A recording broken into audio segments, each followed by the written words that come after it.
আগামী শ্রাবণ মাসের 15 তারিখে কামিকা একাদশী। মনে রাখবেন কি একাদশী বললাম, জোরে বলুন। কামিকা একাদশী। এই একাদশীর মাহাত্ম্য কথা একটু ছোট্ট করে আপনাদের বলে যাই। ভগবান শ্রীকৃষ্ণকে যুধিষ্ঠির মহারাজ জিজ্ঞেস করছে যে এই যে আমাদের শ্রাবণ মাসের কৃষ্ণপক্ষের একটা একাদশী আসছে, ওই একাদশীটার নাম কি? ওই একাদশীটার নাম হচ্ছে কি? ভগবান কৃষ্ণ বলল, নারদ ব্রহ্মাকে যে প্রশ্ন করেছিল তুমি সেই প্রশ্ন করলে। ব্রহ্মা নারদকে বলল যে শ্রাবণ মাসের যে কৃষ্ণ একাদশী ওটার নাম হচ্ছে কামিকা একাদশী। ওই একাদশী কেউ যদি পালন করতে পারে তার লাভ কি? আগামী একাদশী যেটা আসছে লাভ কি? বলছে প্রত্যেক দিন গোবিন্দের চরণে তুলসী পাতা দিতে হয়। সেই তুলসী পাতা দিলে যে লাভ হয়, যদি কামিকা একাদশী কেউ করতে পারে তবে সেই লাভ করবে। কাউকে গোদান করলে যে ফল হয়, কামিকা একাদশী করলে সেই ফল লাভ হয়। তীর্থে তীর্থে ঘুরতে পারলেন না, টাকা পয়সা নাই, যদি কেউ কামিকা একাদশী করেন তাহলে আপনার তীর্থে ঘোরার ফল লাভ গোটাটাই হয়ে যায়। এই একাদশীটা খুব দামি একাদশী। এই কামিকা একাদশী সবাই পালন করবেন। তবে বলে রাখি মায়েরা, একাদশীর আগের দিনে নিরামিষ, একাদশীর দিন তো আপনারা পালন করবেন। কেউ নির্জলা, কেউ আবার প্রসাদ, মানে আপনার কেউ ফল খাবেন, কেউ দুধ খাবেন, কেউ সবজি খাবেন। হ্যাঁ, তবে অনেকে বলে যে আমরা অসুচ অবস্থায় থাকি। মায়েরা, আমরা অসুচ অবস্থায় থাকি, আমরা কি একাদশী করতে পারবো? মায়েদের দেখবেন সারা মাসের মধ্যে 4 দিন আপনারা অসুচ অবস্থায় থাকেন। কি বোন, কি দিদি, কি মায়েদের কাছে নিবেদন রইল, আপনার 4 দিন অসুচ অবস্থায় থাকেন। অনেকে আমাকে প্রশ্ন করে ওই অবস্থায় একাদশী করা যায় না। আমি আপনাদের প্রমাণ দিয়ে দিই। দ্রৌপদীর যেদিন বস্ত্রণ হয়েছিল, দ্রৌপদী সেই দিন কিন্তু অসুচ অবস্থায় ছিল। 4 দিন যে শরীর অসুখ থাকে, দ্রৌপদী সেদিন 4 দিন অসুচ অবস্থায় ছিল। ভগবানকে বসন চেয়েছিল। জোরে বলুন, ভগবান বসন দিয়েছিল না? কি ভগবান বলতে পারে না, you are untouch lady, I do not touch you. তুমি অসুচ অবস্থায় আছো, তোমাকে আমি স্পর্শ করবো না। ভগবান বলতে পারতো না? মায়েরা, আপনারা একাদশী করবেন, অসুচ অবস্থায় করতে পারেন। অনেকে প্রশ্ন করে একাদশীর দিন কি তুলসী গাছে জল দেওয়া যায়? অনেকে বলে না। আমি আপনাকে বলে দিলাম, শাস্ত্র পরিষ্কার করে বলে দিচ্ছে প্রতিদিন আপনি তুলসী গাছে জল দেবেন। তুলসী পাতা তোলার বিধি আছে, এক এক দিন এক এক রকম, কিন্তু আপনারা জানবেন তুলসী গাছের জল কিন্তু প্রতিদিন দেবেন। আপনার যেমন স্নানের প্রত্যেক দিন প্রয়োজন হয়, তুলসী মহারানীকে প্রতিদিন স্নান করাতে হয়। খুব মাথায় রাখবেন। কেউ যদি আপনাকে একাদশী দিন তুলসী গাছে জল দিতে বারণ করে, আপনি বলবেন কোন জায়গায় লেখা আছে আগে দেখান, তারপর আমি করব। শাস্ত্র পরিষ্কার করে বলেছে প্রতিদিন তুলসী মহারানীকে স্নান করাতে হয়। এবার আপনাদের বলে যায় যে যেখানে বসে আছেন, আপনারা একাদশীর আগের রাত্রিতে ব্রাশ করবেন। কেন? যে পেস্টটা নিচ্ছেন তার মধ্যে লবণ থাকে, ওই জন্য আপনার আগের দিন ব্রাশ করবেন, আগের দিন জিভ ছুলে নেবেন। কেন? জিভটা যদি কেটে যায় আপনার কিন্তু একাদশী হবে না। আবার সকালবেলায় পরের দিন, যেমন ধরুন কামিকা একাদশী যেদিন বটে, সেদিন সকালবেলায় ঘুম থেকে উঠে গরম জল নিয়ে মুখটাকে কুল্লি করে নিলেন। তারপর আপনি কি করলেন? সারাদিন ভগবত গীতা পড়লেন, ভগবানের নাম করলেন। আপনাদের একটা কথা বলে রাখি, অনেকে বলে একাদশীর দিনে আমার ছেলে মাছ টাছ খায়, একটু রান্না করে দিলাম, মাংস রান্না করে দিলাম। যদি কোনো মেয়ে বলে যে আমি মাংস রান্না করে দিই, আমি খাই না, তাহলে শুনে নিন, যে মাংস খায় সে শুধু অপরাধী নয়, আরো 2-4 জন অপরাধীকে। যে মাংস কাটে সে অপরাধী। যার এখানে মাংসের দোকানে যে কাল সকালে বলবে এটা সব ভালো বলে গেছে, আমার নিয়ে গন্ডগোল বলে গেছে। না না, আমি শাস্ত্রের কথা বললাম। যে যে জীব কাটে, মানে পশুকে কাটে বা পাখিকে কাটে, সে অন্যায় করে। যে কিনে নিয়ে আসে সে অন্যায় করে, যে রান্না করে সে অন্যায় করে, আর যে খায় সে অন্যায় করে। সকলের কিন্তু অপরাধ হয়। আপনাদের কাছে নিবেদন রইল, শাস্ত্র বলছে শুধু যে খায় সে যে অন্যায় করে তা নয়। আপনি রান্না করে দেবেন, আপনি খাবেন না, আপনারও কিন্তু ওখানে কিন্তু পাপের ভাগ কিন্তু একটু রয়ে যাচ্ছে। আপনাদের কাছে নিবেদন রইল, যত পারবেন পরিহার করবেন। আমি একটা সুন্দর তত্ত্ব কথা আপনাদের বলে দিয়ে যাই। ভগবান এই কাজ করতে পারে। কি কাজ করতে পারে মায়েরা? যদি কোনো শাস্ত্রের কথায় কোনো ভুল হয়, আপনারা নিজ গুণে ক্ষমা করবেন। অন্য চিন্তে, মানে এক চিন্তে, এক মনে, একভাবে কেউ যদি ভগবানকে ডাকতে পারে, তবে ভগবান ভক্তের বোঝা নিজেই বইতে পারে। জগৎক্ষেম বহম মহম, ভক্তের বোঝা ভগবান বইতে পারে। একজন ব্রাহ্মণ ঠাকুর পড়ছিল ওই লাইনটা, ভক্তের বোঝা ভগবান বইবে? না না, পারবে না। এক কাজ করি, একটা লোহার শলকা দিয়ে ওই শ্লোকটাতে দাগ দিয়ে দিয়েছিল, জগৎক্ষেম বহম মহম। ওখানে কিন্তু দাগ দিয়ে দিল। কে দাগ দিয়ে দিল? জগন্নাথ মিশ্র। যেই না তাক দিয়ে দিয়েছে, তার একটা কাজ ছিল কি, সকাল থেকে সন্ধ্যে পর্যন্ত ভিক্ষা করতো, যেটুকু পেত ভগবানের চরণে দিত, তারপর দুজনে সেবা গ্রহণ করতো, কোনো ছেলে মেয়ে ছিল না। এখন লক্ষ্য করুন, জগন্নাথ মিশ্র সেই শ্লোকের মধ্যে দাগটা দিয়েছে, আর দাগটা দেওয়ার সঙ্গে সঙ্গে তাকান, দাগটা দেওয়ার সঙ্গে সঙ্গে শ্লোকটা আঘাত পেয়েছে। মানে শ্লোকে যদি কেউ দাগ দেয়, আঘাত দেয়, তবে ভগবানের অঙ্গে হাত পাওয়া যায়। এবার লক্ষ্য করুন, সকালবেলায় গেছে কে ভিক্ষা করতে? জগন্নাথ মিশ্র। কিন্তু আজকে কি হয়েছে? এত বৃষ্টি, এত বজ্রপাত, একটা গাছের কোটরের মধ্যে চুপচাপ ঢুকে রয়ে গেছে। কে? জগন্নাথ মিশ্র। 3 দিন ধরে বৃষ্টি হচ্ছে, বেরোতে পারছে না। এদিকে স্ত্রী চিন্তা করছে স্বামী কোথায় রয়ে গেল, আর স্বামী চিন্তা করছে আমার স্ত্রী না নিয়ে গেলে খেতে পারবে না, ওগো 3 দিন ধরে উপবাসী হয়ে আছে। স্বামী চিন্তা করছে, স্ত্রীও চিন্তা করছে, একে অপরের জন্য চিন্তা করছে। আমি আপনাদের বলবো, স্বামী স্ত্রীর সম্পর্ক কেমন? হাত এবং চোখের মতো। হাত ব্যথা পেলে চোখ কাঁদবে, আর চোখ কাঁদলে হাতটা জল মুছে দেবে। স্বামী স্ত্রীর সম্পর্ক কেমন? হাত আর চোখের মতো। হাত ব্যথা পড়লে চোখ কাঁদবে, আর চোখে জল পড়লে হাত কি করবে? মুছে দেবে। স্ত্রী কাঁদছে স্বামীর জন্যে, আর স্বামী কাঁদছে স্ত্রীর জন্যে। কত প্রেম দেখুন জগন্নাথ মিশ্র এবং তার স্ত্রীর। হঠাৎ দেখুন কি হলো, 3 দিন পরে বৃষ্টি যখন থেমে গেল, তার স্ত্রী সকালবেলায় দেখলো রোদ দেখা দিয়েছে, পাখিরা আবার কাছে ফিরে আসছে। পাখিরা কি সুন্দর শব্দ করছে, আমার স্বামী বোধহয় ফিরে আসবে। মায়েরা সকালবেলায় ভগবানের পুজো টুজো দিয়ে যখন সকালবেলায় দরজাটা খুলছে, তখন দেখছে একটা সাদা রঙের ছেলে, মানে পরিষ্কার ধপধপে ছেলে, একটা কালো রঙের ছেলে। 1 বস্তা ও কাঁধে নিয়েছে, কি 1 বস্তা ও কাঁধে নিয়েছে, দুজনে 2 বস্তা কাঁধে নিয়ে বলছে, মা মা মা। বলে কি হয়েছে রে, তোরা কারা? আমরা দুজন সন্তান, 2 ভাই। তো এক কাজ করো, ওই তোমার স্বামী মানে জগন্নাথ মিশ্র, সে রাজবাড়িতে রয়ে গেছে, পুজো পাঠ করেছে, পুজো পাঠ করার পর প্রসাদ পেয়েছে, আমাদেরকে বললো প্রসাদগুলো দিয়ে আয়। বুঝছে তাই নাকি? আয় আমাদের ঘরে আয়। সঙ্গে সঙ্গে মা ডেকে দুজনকে কোলে বসিয়ে খুব আদর করতে লাগলো। কেন বলুন তো? যার সন্তান নাই সে যে সন্তান পায়, তার কত আনন্দ হয়। ওই মায়েরা ওই দুজনকে বলুন তো, কৃষ্ণ ভগবান এবং বলরাম, 2 বাচ্চার বালকের বেশ ধারণ করে 2 বস্তা পিঠে নিয়ে বলছে, নামিয়ে নাও মা, নামিয়ে নাও। নামিয়ে নিয়ে বললো, আয় বাবা কোলে আয়, এক কাজ কর, আগে তোদেরকে প্রসাদটা দেবো, তারপর আমি প্রসাদ পাবো। ছেলেগুলো বললো, মা আমরা স্নান না করে প্রসাদ পাই না। তাই নাকি? তাহলে স্নান করে নে। যেই না জামাটা খুলেছে দুজনের, পিঠের মধ্যে দেখতে পেল একটা কালো দাগ। যেই না কালো দাগটা দেখেছে, সঙ্গে সঙ্গে বললো, হ্যাঁ রে, কালো দাগ কোথা থেকে এলো? বলছে, জানো তোমার স্বামী জগন্নাথ মিশ্র, যাকে আমরা বাবা বলে ডাকলাম, সে কি করলো জানো? এই ভার বইতে পারবো না বলে আমাদের দুজনকে আঘাত করলো। সে আঘাতের চিহ্ন আমার পিঠে। ভগবান যে বলেছে, ভক্তের ভার আমি বহন করে নিয়ে যাই, তাই তাদের অঙ্গে লেগে গেছে। দেখুন শ্লোকে আঘাত পেয়েছে বলে দুজনের অঙ্গে পেয়েছে। হ্যাঁ দেখো দেখি, আমার স্বামী বাড়ি ফিরে আসো, একবার বলবো তোমার কি মায়া দয়া কিছু নাই? একেই তো তোমার সন্তান হয় নাই, তারপরে তুমি ওই সন্তানকে মেরেছো। আচ্ছা আসুক, তারপর দেখাচ্ছি মজা। নিজের হাতে খাওয়ালো ভগবানকে, ভগবান নিজের হাতে তাদের মাকে খাওয়ালো। মা ভেবে যখন প্রণাম করে সেবা নিচ্ছে, কে না জগন্নাথ মিশ্রের স্ত্রী, সেবা নিয়ে যখন বাইরে বেরোচ্ছে, তখন দেখছে দুজন বালক আর নাই। আছাড় খেয়ে মাটিতে পড়ে আছে, অচৈতন্য হয়ে।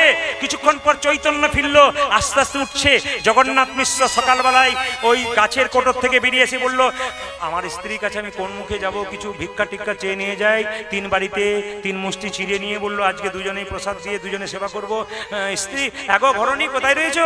স্বামী স্বামী, ও বুঝেছি বুঝেছি, তুমি ক্লান্ত হয়ে গেছো গো, 3 দিন খাওনি বলে তোমার এরকম অবস্থা হয়েছে। ওই দেখি দেখি দেখি, দেখো সামান্য চিড়ে এনেছি, দুজনে প্রসাদ ভাগ করে খাবো।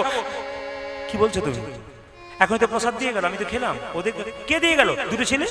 আবার তুমি তাদের মেরেছো, তোমার সাহস কম নয়? দেখো দেখিনি, ওই ছেলেগুলো অদৃশ্য হয়ে গেল, দেখতে পেলাম না। কেমন দেখতে গো? একজন কালো রঙের, একজন সাদা ধবধবে পরিষ্কার। তাই নাকি? মেরেছো, তাদের পিঠে দাগ হয়ে গেছে। তুমি নাকি ভার বহন করতে পারবে না বলে মেরেছো। চৈতন্য ফিরে গেল জগন্নাথ মিশ্র। প্রভু, আমি কি করলাম প্রভু? আমার স্ত্রী ভাগ্যবতী, আমার ভাগ্য ভালো নয়। স্বয়ং ভগবানকে কোলে বসিয়েছে, নিজে প্রসাদ পেয়েছে। আমার বিশ্বাস ছিল না যোগক্ষেম মহা ভগবান ভক্তের ভার বইতে পারে, এ আমার বিশ্বাস ছিল না গো। এই জন্য আছাড় খেয়ে পড়ে কাঁদতে লাগলো জগন্নাথ মিশ্র। আর কেঁদে কেঁদে বলল, বলো কে তোমায় চিনিতে পারে? তুমি না চেনালে পারে। বলো কে তোমায় চিনিতে পারে?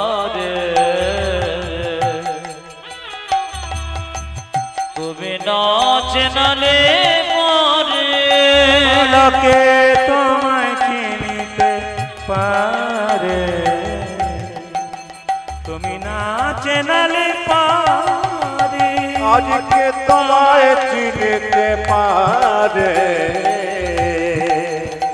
তুমি না চিনালে পারে। দেখা দাও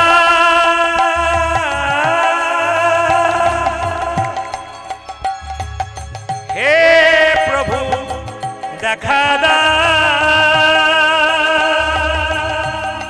দেখা দাও, দেখা দাও। আচ্ছা, শ্রাবণ মাসে কার পুজো হয়? কোন দেবতার? কালীর নাকি? তাহলে কার? এখানে খুব দামি কথা আছে কিন্তু। হ্যাঁ, বাবা ভোলানাথের, তাই তো? মায়েরা তো সোমবার দিয়ে, আস্তে আস্তে আমি আপনাদের যতক্ষণ থাকবো আপনারা দেখবেন কীর্তনের মধ্যে কি মজা আছে, আনন্দ আছে, শিক্ষা আছে। শ্রাবণ মাসটি 12টা মাসের মধ্যে কয়েকটা মাস খুব বিখ্যাত। বৈশাখ মাস, মাঘ মাস, কার্তিক মাস। শ্রাবণ মাসটাও কিন্তু বিখ্যাত। কেন? ওটা বাবার মাস, বাবা ভোলার মাস। মায়েরা, শ্রাবণ মাসে যতগুলো সোমবার পাবেন, বাড়ির বাচ্চা থেকে বয়স্ক বাবা থেকে বাড়ির যুবক থেকে যুবতী থেকে সবাই যেন শিবলিঙ্গে জল দিতে পারেন। 12 জন বৈষ্ণবের মধ্যে প্রধান বৈষ্ণব হচ্ছে বাবা ভোলানাথ।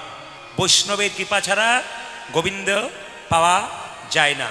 এই জন্য খুব দামি কথাগুলো আপনারা যারা পুরুষ মানুষরা কীর্তন শুনতে এসছেন, আপনারা স্ত্রীকে বাড়িতে গিয়ে বলতে পারবেন এই সুন্দর সুন্দর কথাগুলো। মায়েরা, শিবলিঙ্গ বাড়িতে রাখবেন, কিন্তু একটা শিবলিঙ্গ রাখবেন, দুটো শিবলিঙ্গ রাখবেন না। খুব সুন্দর ভালো করে। যার বাড়িতে দুটো শিবলিঙ্গ আছে মহা অন্যায়, শাস্ত্র বলছে একটি করে শিবলিঙ্গ থাকবে। মন্দিরে শিবলিঙ্গের উচ্চতা যা হবে হবে, কিন্তু বাড়িতে শিবলিঙ্গের উচ্চতা হবে এক মুষ্টি। মানে এইদিকে তাকান, এই বুড়ো আঙুলটা দেখতে পাচ্ছেন, এতটা। এর থেকে একটু ছোটো বড়ো হতে পারে, অসুবিধা নেই, কিন্তু এইরকম সাইজের শিবলিঙ্গ বাড়িতে হতে পারে। সাদা পাথরের শিবলিঙ্গ বাড়িতে থাকবে না। কেন? ওটা বৈরাগ্যের প্রতীক। প্রশ্ন করে রাখতে পারেন, আপনার সংসারী মানুষ, আপনার অবশ্যই কালো পাথরের যে শিবলিঙ্গ সেটি রাখবেন। শিবলিঙ্গের মুখ কোন দিকে রাখা যায়? বিশেষ করে ঈশান কোণে, উত্তর পূর্ব দিকে। উত্তর পূর্ব দিকে শিবলিঙ্গের মুখ রাখা সবচাইতে বেস্ট।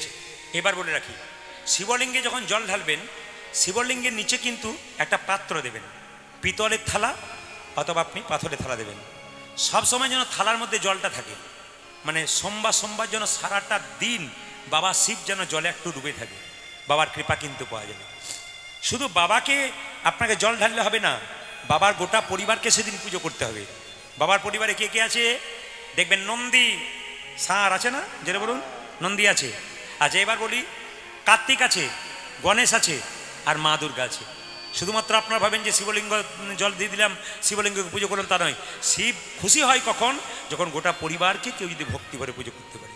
ওই জন্য আগামী শ্রাবণ মাসে প্রতি সোমবার সোমবার, হ্যাঁ, দেখবেন আপনারা, হ্যাঁ, বাসুকিনাথ বলে একটা জায়গা আছে, ওখানে আপনারা যাবেন, ঝাড়খণ্ডে প্রচুর ভক্ত জায়গায়। আপনার যত যত শিব মন্দির আছে, হ্যাঁ, সব জায়গায় দেখবেন সোমবার সোমবার শিবে জল ঢালা। শুধু সোমবার সোমবার নয়, প্রতিটি দিন একবার রাত্রিবেলায় মেয়েরা, হ্যাঁ, আমাদের যে হুগলি জেলা আমরা গান করি, তো হুগলি জেলাতে আপনার একটা মন্দির আছে, ওটার নাম কি বলুন তো? ওটার নাম কি? তারকেশ্বরের মন্দির। ওখানে দেখবেন মেয়েরা ছেলেরা 40 কিলোমিটার দূরে হাঁটতে হাঁটতে হাঁটতে হাঁটতে বাঁক কাঁধে নিয়ে জল ঢালতে যাচ্ছে। তো একটা ছেলেকে জিজ্ঞেস করলাম, হ্যাঁ রে, তুই জল ঢালতে যাচ্ছিস কেন? বলছে আমার ছেলে বউয়ের মঙ্গলের জন্য। আচ্ছা, তোর বাবা বাড়িতে আছে? বলে হ্যাঁ আছে। বলে বাবা কি করে? বলে মাঠে চাষবাস করে। বাবা যখন গরমে রোদ্রে বাড়ি এসছে, একটু জল টল দিয়েছিলি তো? বলছে দিই নাই। তাহলে তো শিবলিঙ্গে জল দেওয়া বেকার হয়ে গেল। বাবাকে মাকে একটু জল দিবি না, শিবলিঙ্গে দিবি, শিব কিন্তু নেবে না। ওই জন্য বারবার বলছে আগে বাবা মাকে দিতে হবে, তারপর শিবলিঙ্গে। এগুলো ছেলেদেরকে শিক্ষা দিন, এগুলোকে জানান, এগুলোকে এনে বা আসরে বসান বাচ্চাগুলোকে, এগুলো শিখুক, এদের ভেতরে ঢুকুক, দেখবেন আপনাদের লাভ আছে। এদের কানে যেগুলো ঢোকাতে পারেন না ভালো ভালো কথা, দেখবেন জীবন সুন্দর হবে। বাবা মা প্রথম গুরু, বাবা মাকে সেবা করতে হবে, একবার পাক্কা, খুব মাথায় রাখবেন। আর একটা কথা আপনাদের বলে, শিবলিঙ্গে যখন জল ঢালবেন তখন মাথায় রাখবেন, বেলপাতা আপনারা কটা দেবেন? বেলপাতা আপনি যাই দেবেন, বাবা অল্পতে সন্তুষ্ট হয়ে যেন বাবার নাম আশুতোষ, না থাকলে আপনি ভাঙা দেবেন, ছেঁড়া দেবেন, কোনো অসুবিধা নাই। পারলে সবসময় বিজোড় দেবেন। যদি বেলপাতা আপনার এলাকাতে অ্যাভেলেবল থাকে, তাহলে আপনি বেলপাতা পারলে কটা দেবেন? বিজোড় দেবেন। সবচাইতে ভালো হয় যদি বেলপাতা প্রচুর থাকে আপনার এলাকায়, তাহলে 11টি বেলপাতা দিলে ভালো হয়। কেন? বাবার আরেক নাম রুদ্রদেব। সংখ্যায় রুদ্রকে 11 বলা হয়, ওই জন্য 11টা বেলপাতা দিলে বাবা কিন্তু আরও খুশি হয়। কিন্তু যদি কারো না থাকে অল্পতেই তিনি সন্তুষ্ট, ওই জন্য তার নাম আশুতোষ। এটা কিন্তু বলা আছে, বিধান দেওয়া আছে। তাই আপনাদের সামনে নিবেদন রইল, সোমবার দিন বেলপাতা তুলতে পাবেন না, খুব মাথায় রাখবেন। সোমবার দিন কিন্তু বেলপাতা তুলতে পারবেন না, আগের দিন তুলে রাখবেন, জলে ভিজিয়ে রাখবেন, তারপর দিন আপনি বেলপাতা অবশ্যই বাবার শিবলিঙ্গে দেবেন। শিবলিঙ্গ পরিক্রমা কবার করতে হয়? ভগবানের মন্দির পরিক্রমা করতে 4 বার, তুলসী মন্দির পরিক্রমা করলে 4 বার, ভগবানের মন্দির 4 বার, কিন্তু দেবদেবীর মন্দির কবার? 3 বার। কিন্তু শিবলিঙ্গ কবার? হাফ বার। ধরুন এটা শিবলিঙ্গ, এই অভিষেকের জলটা এদিকে যাচ্ছে, আপনি এখান থেকে এতটা এলেন, এখান থেকে এতটা এলেন, পেরিয়ে গেলেন। যদি আপনি পেরিয়ে গেলেন তাহলে কিন্তু আপনার পরিপূর্ণ হয়ে গেল, তাহলে হবে না। হাফ বার, অর্ধেক এতটা আসবেন, আবার এখান থেকে এতটা, আবার এখান থেকে এতটা, এখান থেকে এতটা, হাফ বার পেরিয়ে যাবেন না। অভিষেকের জল কোনো মতেই পেরিয়ে যাবেন না।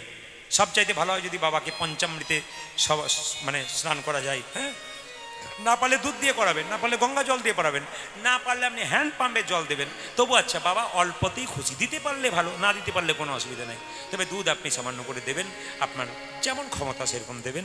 বলুন বাবা ভোলানাথ কি, বাবা ভোলানাথ কি, বাবা ভোলানাথ কি। আপনাদের গাড়ি বাড়ি টাকা পয়সা হোক আর না হোক, অন্তত বাড়ি বাড়ি একটা করে কৃষ্ণ ভক্ত সন্তানের জন্য। আমাদের সমাজে কৃষ্ণ ভক্ত সন্তানের দরকার অনেক আছে। আপনি ছেলেকে শিক্ষিত করুন, অবশ্যই করবেন, শিক্ষার দরকার আছে, শিক্ষা ছাড়া সমাজ গড়ে ওঠে না। ছেলেকে শিক্ষিত করতে হবে, কিন্তু শিক্ষিত করলে তাকে হরিকথা, কৃষ্ণ কথা, ভাগবত কথা শোনাতে হবে, তবে তার বিবেক তৈরি হবে। আমি আপনাদের এই রূপগান শুরু করবার আগে একটা কথা বলে যাই, অনেক ছেলেই পড়াশুনো করে কিন্তু মা বাবাকে চিনতে পারে না। হরে কৃষ্ণ। যে যেখানে আছেন বাবা তিলক দিচ্ছেন ধীরে ধীরে। অনেক ছেলেই বাবা মার কষ্টের দ্বারা পড়াশুনো করে বড় হয়, কিন্তু শিক্ষিত হয়েও মূর্খের কাজ করে।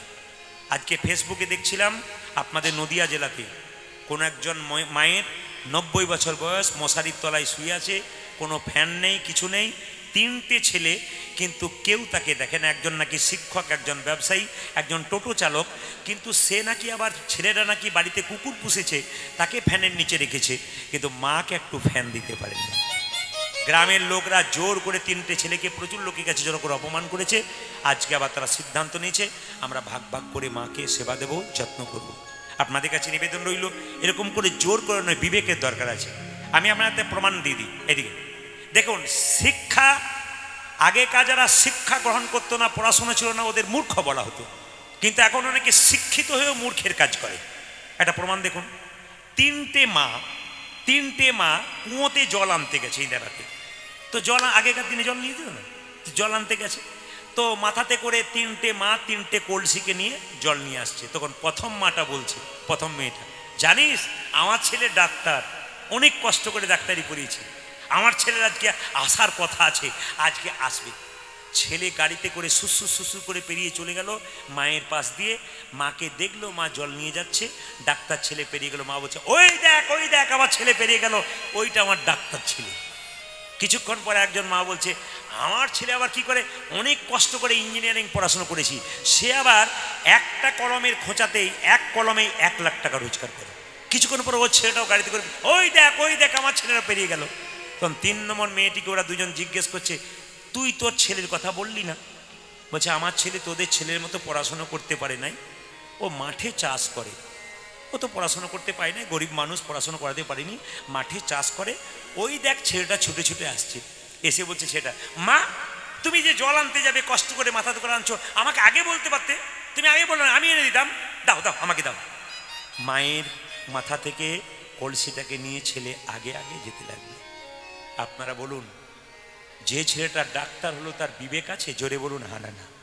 যে ছেলেটা ইঞ্জিনিয়ার হলো তার বিবেক আছে? তাহলে শিক্ষিত হয়ে মূর্খের কাজ করলো, আর যে সাধারণ চাষিবাসী মাঠে কাজ করে, হ্যাঁ, পড়াশুনো করতে পারে না পয়সার জন্য, সেই ছেলেটার মধ্যে বিবেক আছে, মায়ের কলসিটা মাথায় করে নিচ্ছে। আমি আপনাদের বলতে চাই, আপনার ছেলেকে শিক্ষিত তৈরি করুন, অবশ্যই শিক্ষার দরকার, উচ্চ শিক্ষিত করুন, কিন্তু প্রত্যেকটি মায়ের কাছে নিবেদন রইল ছেলেগুলোকে কৃষ্ণ ভক্ত তৈরি করুন, যেন বিবেক জন্মায়। পড়াশোনা করে মুখস্থ করে চাকরি পেয়ে গেল কিন্তু বিবেক হলো না, এরকম ছেলে জন্ম দিয়ে কোনো লাভ নাই। এই ছেলে জন্ম দেওয়া মানে বেকার হয়ে গেল। এই সমাজে অনেকেই আছে যারা দেখবেন বাবা মাকে ভাত দেয় না, দিব্যি কীর্তনে নাচতে শুরু করে। না, ওদের কোনো লাভ নাই, আগে চেতনা জাগাতে হবে। তুমি যদি তোমার বাবা মাকে না দাও, তবে তুমি তৈরি হয়ে থাকো। আসরে বলে গেলাম, তুমি তোমার ছেলের কাছ থেকে তুমি কোনোদিন পাবে না। কেন? তোমার ছেলে তোমার কাছ থেকে শিখছে আমার মা বাবা ওদের সঙ্গে কেমন আচরণ করছে, ঠিক সেই আচরণটি কিন্তু আপনাকেও আপনার ছেলে করবে।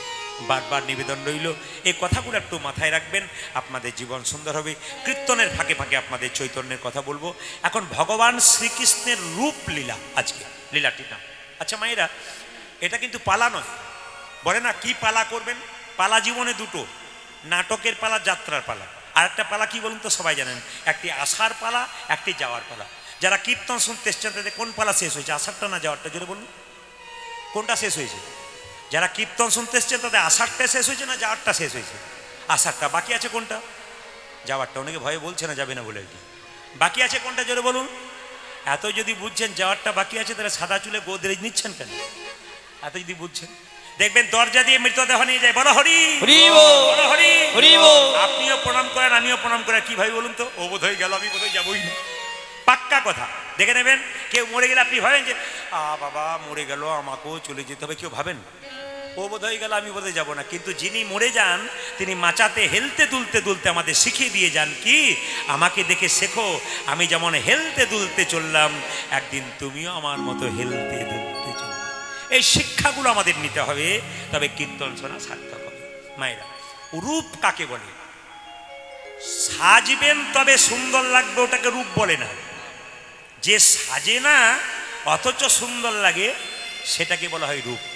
এই যে দেখবেন, যে সাজে না, পাউডার মাখলো না, কাজল নিল না, দোল পড়লো না, মালা পরলো না, হ্যাঁ, কিন্তু তাকে সুন্দর লাগে। মানে আপনি মালা পরেন নাই, কিন্তু গলাতে মনে হচ্ছে মালা পরে আছেন। কাজল নেন নাই, কিন্তু চোখে মনে হচ্ছে কাজল আছে। দোল পরেন নাই, কিন্তু মনে হচ্ছে দোল পরে আছেন। কৃষ্ণ মালা পরে নাই, শাঁখের গলায় যেমন গোল গোল দাগ থাকে, কৃষ্ণের গলায় সেরকম গোল গোল দাগ ছিল। কৃষ্ণ কুণ্ডল পরে নাই, কিন্তু মনে হচ্ছে যেন কুণ্ডল পরে আছে। কৃষ্ণ চোখে কাজল নাই, কিন্তু মনে হচ্ছে যেন কাজল নিয়ে আছে। এটা হচ্ছে রূপ। সাজতে হয় না, অথচ সুন্দর লাগে। মায়েরা, আমরা যদি সোনাদানা অলঙ্কার পরি, তবে আমাদেরকে সুন্দর মানায় অলঙ্কার পরার জন্যে। কিন্তু গোবিন্দ যদি অলঙ্কার পরে, গোবিন্দের শরীরে গোবিন্দের চাইতে অলঙ্কারকে বেশি মানায়। কেন? অলঙ্কার সুন্দর হয়ে যায় গোবিন্দের স্পর্শ দিয়ে। এই জন্য আপনারা যে যেমন আছেন, যদি কোনো রকমে আমরা অলঙ্কার রূপে গোবিন্দের চরণে যেতে পারি, আমরা আমাদের জীবনটাকে সুন্দর করে যেতে পারি। ভগবানের শরীরে 8টা পদ্ম কি কি? 2টি করকমল, গুনবেন এইদিকে, 2টো করকমল, 2টো চরণ কমল। কটা হলো? 4টা। একটা মুখ কমল, কটা হলো? 5টা। নয়ন কমল কটা হলো? 6। কটা? 2টো নয়ন কমল কটা হলো? 7টা। 8টা হলো তো? হ্যাঁ, আচ্ছা একবার গুনে দিই। 2টো করকমল কটা হলো? 2। আর 2টো চরণ কমল কটা হলো? 4টা। আচ্ছা, 2টো নয়ন কমল 6টা। একটা মুখ কমল, আর একটা হচ্ছে নাভি কমল, আর একটা হচ্ছে বক্ষ কমল। এই 8টা 9টা কমল যে আছে, এই 8টা পদ্ম যে আছে, এই অষ্টপদ্মের স্বাদ পেয়েছে। শুধু তাই নয় মায়েরা, মকরন্দের গন্ধে মেতেছে। আমি আপনাদের একটা কথা বলতে চাই, যে যেখানে বসে আছেন আপনারা সবাই শুনবেন মন দিয়ে। ভগবান শ্রীকৃষ্ণের সেবা আপনারা বাড়িতে করুন। এইদিকে ছেলেকে তিলে তিলে বড় করবেন। ছেলে বড় হয়ে আপনার সঙ্গে বেইমানি করতে পারে। মেয়ে বড় হলে আপনার ভাগ নিয়ে আপনার কাছ থেকে সরে যেতে পারে, আপনাকে নাও দেখতে পারে। কিন্তু আপনি ছেলে মেয়েকে বড় করুন, তার সঙ্গে সঙ্গে বাড়িতে ছোট্ট গোপাল কিনে গোপালের সেবা করুন। যদি কেউ সকাল দুপুর সন্ধে গোপালের সব সেবা করতে পারেন, পৃথিবীতে সবাই ছেড়ে চলে গেল, গোপাল কিন্তু তোমাকে কোনোদিন ছেড়ে যাবে না। যারা অগ্রদ্বীপের গোপীনাথ লীলা শুনেছেন মায়েরা, অগ্রদ্বীপের গোপীনাথ স্বয়ং ভগবান তার বাবার কি করেছিল? তার বাবার কি করেছিল? প্রতিশ্রাদ্ধ পালন করেছিল। তাই আপনাদের কাছে নিবেদন রইল, এই জগতে সবাই পালিয়ে যেতে পারে, কিন্তু গোবিন্দ পালাবে না। আচ্ছা মায়েরা, আপনারা অনেকে বলেন আমরা প্রসাদ ভোজি হতে পারিনি। আচ্ছা হাত তুলবেন তো, কারা কারা প্রসাদ ভোজি হতে পেরেছেন? প্রসাদ ভোজি কেউ হতে পেরেছেন? প্রসাদ ভোজি মানে সারাদিন প্রসাদ পান, ভগবানকে দিয়ে পান, এমন কেউ হতে পেরেছেন? আচ্ছা কেউ হতে পারেন না, 2-4 জন হতে পেরেছেন। আমি একটু বলে যাই, আপনারা প্রসাদ ভোজি হবেন, একটা উপায় আজকে বলে যাই, এই উপায়টা আপনারা অবলম্বন করবেন। আচ্ছা মায়েরা, বিশেষ বিশেষ দিনগুলোতে বাড়িতে নিরামিষ খেতে হয়। কোন কোন দিন বলুন তো? জন্মাষ্টমী, রাধাষ্টমী, মনে থাকবে, জগন্নাথ দেবের রথযাত্রা, আর কি অমাবস্যা, পূর্ণিমা। একাদশীর দিনে কেউ যদি একাদশী পালন না করতে পারে, বাড়িতে অন্তত নিরামিষ প্রসাদ তৈরি করতে পারে। তাহলে আপনাদের আমি বলতে চাই যে বিশেষ বিশেষ দিনগুলোতে আপনারা বাড়িতে নিরামিষ প্রসাদ করুন। বিশেষ বিশেষ দিনগুলোতে আপনারা বাড়িতে নিরামিষ প্রসাদ করুন। কিভাবে করবেন আমি বলে দিই। যেমন ধরুন বৃহস্পতিবার কোনো হিন্দু বাড়িতে যদি মাছ মাংস হয়, ওটাকে হিন্দুর বাড়ি বলে কোনো মতে গণ্য করা যাবে না। সবাই শুনবেন, বৃহস্পতিবার, গুরুবার, সেই দিন যদি আপনার বাড়িতে আমিষ হয়, ওই বাড়িটাকে কোনো মতেই হিন্দুর বাড়ি বলে গণনা করা যেতে পারে না। একবার পাক্কা জেনে রাখুন, আপনার বৃহস্পতিবার হাজার কুটুম্ব আসতে পারে, আপনাকে কিন্তু নিরামিষ রান্না করতে হবে, সে যেই আসুক না কেন। এবার বলে দিই, নিরামিষ যেদিন খাবেন সেদিন আপনার কাজ করবেন। সবার কাছে নিবেদন রইল, সব কিছু কিনতে পাচ্ছেন, এখন মানুষের খুব একটা অভাব নাই, আপনার সব কিছু কিনতে পাচ্ছেন, কিন্তু একটা জিনিস করবেন কি, একটা গোপাল কিনে আনবেন, খুব বেশি দাম নয়। বাজার যাবেন, ছেলের জন্য মিষ্টি কিনতে যাবেন, আপনার মনে হবে গোপালে একটা মিষ্টি কিনি। ছেলের জন্য একটা জামা কিনতে যাবেন, কি মনে হবে, আমি গোপালের জন্য একটা জামা কিনে নিয়ে যাই। মানে গোপালও আপনার সন্তান হয়ে যাবে যদি আপনি ভালোবাসার মতো ভালোবাসতে পারেন। যেদিন নিরামিষ হবে বৃহস্পতিবার দিন, সেদিন মায়েরা শুনে রাখুন, আলাদা হাঁড়ি করা কিন্তু বাড়িতে করবেন। সবার কাছে নিবেদন রইল, এখন কিন্তু অভাব কারো নাই, খুব ভালোভাবে বারবার বলছি, এগুলো অন্তত করতে পারবেন। বাড়িতে হাঁড়ি করা, ছোট করে একটা নিরামিষ হাঁড়ি করা করবেন। এটা আপনি কি করবেন না, সেদিন কিন্তু ভগবানের ভোগ যেদিন দেবেন, সেদিন কিন্তু এই সেদ্ধ চাল দিয়ে হয় না। কি চাল দিয়ে হয় জোরে বলুন? আতপ চাল দিয়ে হয়। সেদিন কিন্তু সেদ্ধ চাল দিয়ে ভোগ হয় না। আপনি আতপ চালের প্রসাদ তৈরি করলেন, ডাল করলেন, সবজি করলেন, সব কিছু খুব কম পরিমাণে করলেন, আর এমনি রান্না হয়ে গেল নিরামিষ বাড়িতে। ওই প্রসাদটা সকালের পাতাতে, সবার পাতাতে একটু একটু করে দিলেন, দিয়ে একটা করে তুলসী পাতা দিলেন। ছেলেটা জিজ্ঞেস করবে, মা প্রতিদিন তুমি অন্যরকম সেবা করো, আজকে অন্যরকম সেবা করাচ্ছ কেন? বাবা আজকে ভগবানের প্রসাদ পাচ্ছিস। তা সপ্তাহে যদি প্রতি বৃহস্পতিবার একবার করে ভগবানের প্রসাদ দিতে পারেন, আপনি প্রতিদিন, আপনাকে বলবো না, অন্তত একবার বৃহস্পতিবার যদি বাড়িতে বাড়িতে একটু প্রসাদ তৈরি করতে পারেন, তাহলে দেখবেন সকলের মধ্যে ভক্তির উদয় হবে। আগে স্কুলে ভর্তি হতে হবে, তবে তো আপনি পরীক্ষায় পাস করবেন। স্কুলকে গেলেনই না, আপনি কি করে জানবেন স্কুলের মর্ম? আগে প্রসাদ শুরু করুন না, ভগবানের ভজন শুরু করুন, দেখবেন জীবন সুন্দর হয়ে যাবে। মায়েরা, যারা প্রসাদ ভোজি হয়, যারা কৃষ্ণ ভক্ত হয়, তাদের জীবনটা খুব ভালো হয়। দেখবেন অনেক লোকের প্রচুর টাকা আছে, আমি জিজ্ঞেস করি, দাদা কেমন আছেন? আর বলবেন না, খালি টেনশন। বলে কেন? আমার স্ত্রী থাকে 4 তলায়, আমি থাকি 1 তলায়, কথাও নাই, দেখাও নাই, খালি টেনশন। দেখবেন। আর দেখবেন কৃষ্ণ ভক্তকে জিজ্ঞেস করবেন, দাদা কেমন আছেন? হরির কৃপায় ভালোই আছে। দেখবেন যারা দেখবেন কৃষ্ণ ভক্ত, কেমন আছো গো?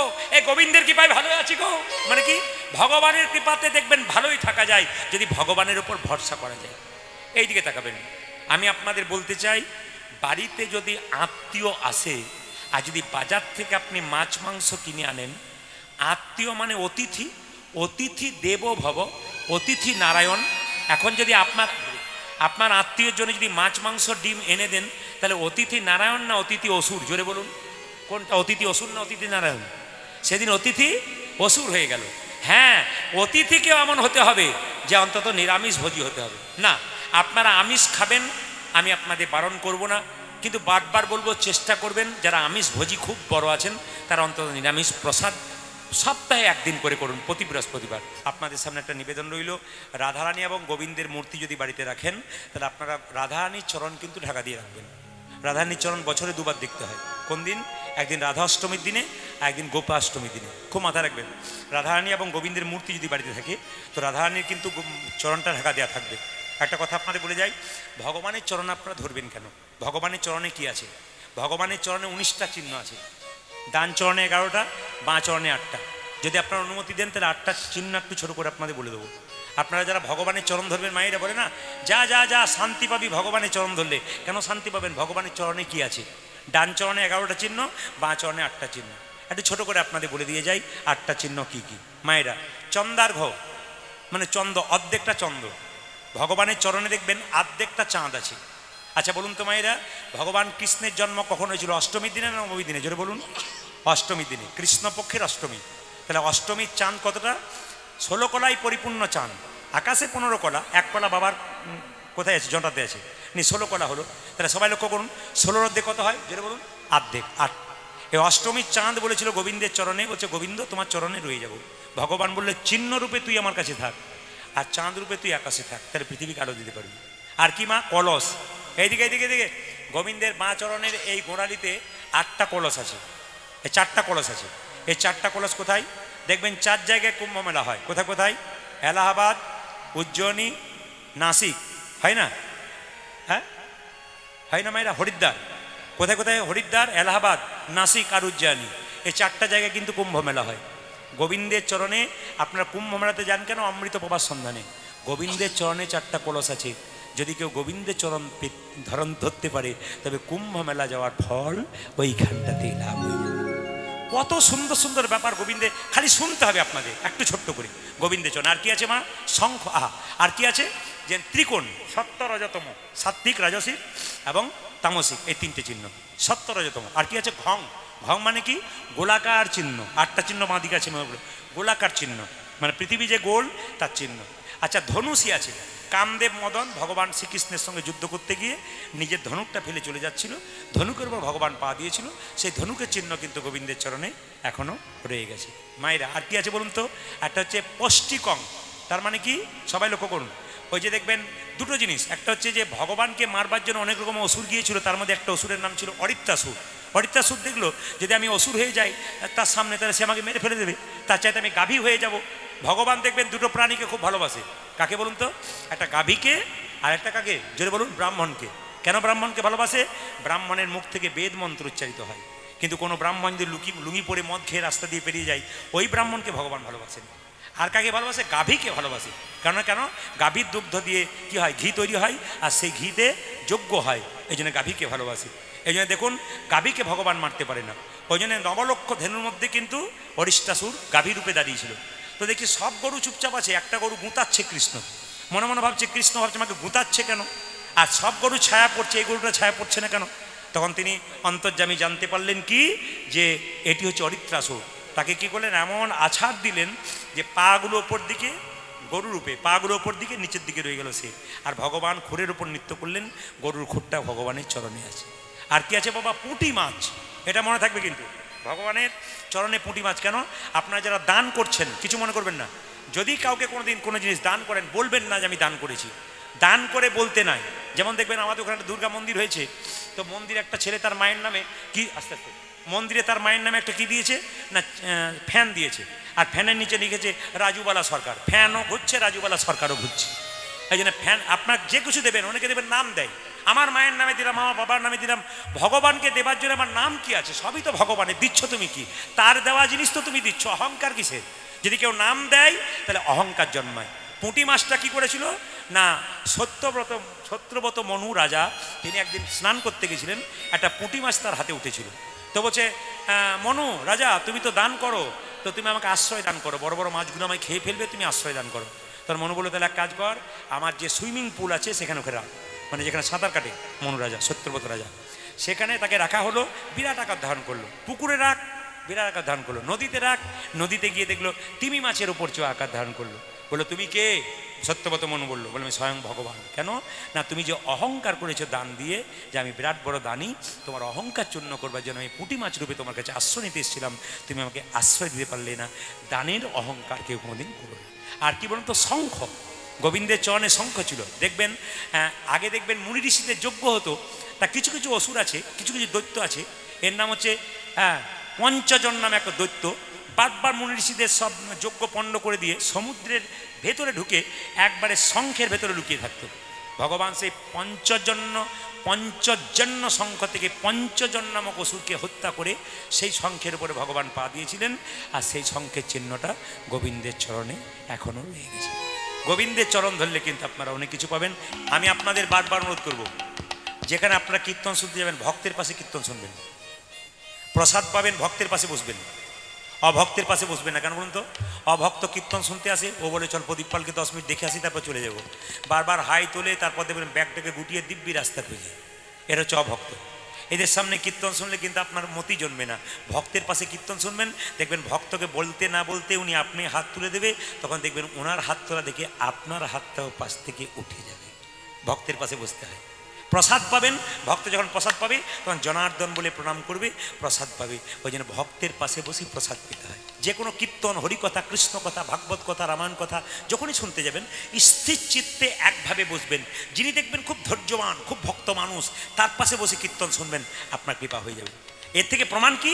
যে মা দেখবেন খুব স্থির, তার ছেলে জীবনে স্থির হবে। যে বাবা দেখবেন খুব স্থির, হরিকথা কৃষ্ণ কথা শুনে চুপচাপ বসে বসে, তার ছেলে দেখবেন স্থির হবে। ভবিষ্যতে সে বলতে পারবে আমার ছেলে চঞ্চল নয়, কেন? আমি কৃষ্ণ কথা হরিকথা শুনি, আমার রক্তে কৃষ্ণের প্রভাব বইছে, ওই জন্য আমার ছেলে কৃষ্ণ ভক্ত হয়ে যাবে।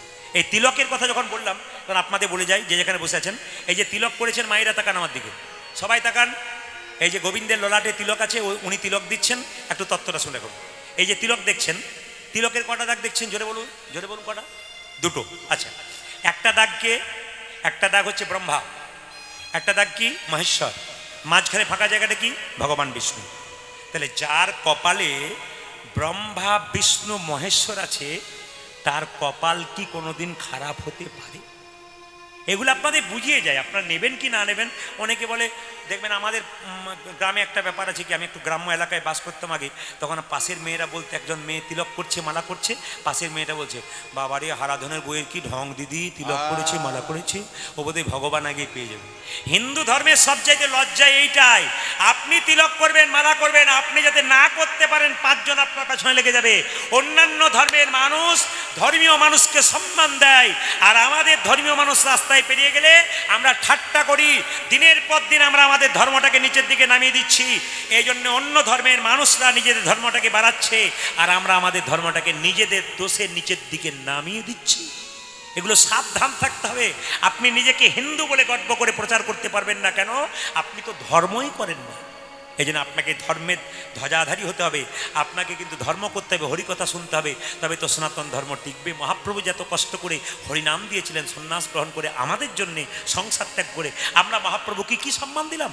নবদ্বীপ নদিয়ার মাটিতে মহাপ্রভু আছেন, তাকে আমরা কি সম্মান দিলাম যে তার নাম শুনতে না পারলাম? এর মতো দুঃখ আর কি হতে পারে, যন্ত্রণা কি হতে পারে? মায়েরা তাকান, এই যে তিলকটা দেখতে পাচ্ছেন, আমি কি বললাম? হ্যাঁ, এইটা যদি গোবিন্দের চরণ ধরা হয়, এই যে দেখেন এইখান থেকে এটা যদি গোবিন্দের চরণ ধরা হয়, তাহলে এই যে ফোঁটা মতো, ওটা কি? তুলসী পাতা। গোবিন্দের চরণে যেমন তুলসী পাতা দেওয়া হয়, এই যে ফোঁটা মতো দেখছেন, ওটা তুলসী পাতা। কতটা দেবেন? একটা নাককে 3 ভাগ করলে, 4 ভাগ করলে 3 ভাগ পর্যন্ত ফোঁটা দেওয়া যায়। এবার আপনার সুন্দর তত্ত্বটা শুনে রাখুন। এই আঙ্গুলে কাকে তিলক দেবেন? এই আঙ্গুলে কাকে তিলক দেবেন? এই আঙ্গুলে কাকে তিলক দেবেন? এই আঙ্গুলে কাকে তিলক দেবেন? এই আঙ্গুলে কাকে তিলক দেবেন? 5টা আঙ্গুলে 5 জনকে দেওয়া যায়। তাকাবেন, এটার নাম কি? বৃদ্ধাঙ্গষ্ঠী। বুড়ো আঙ্গুলে তিলক কাকে দেবেন?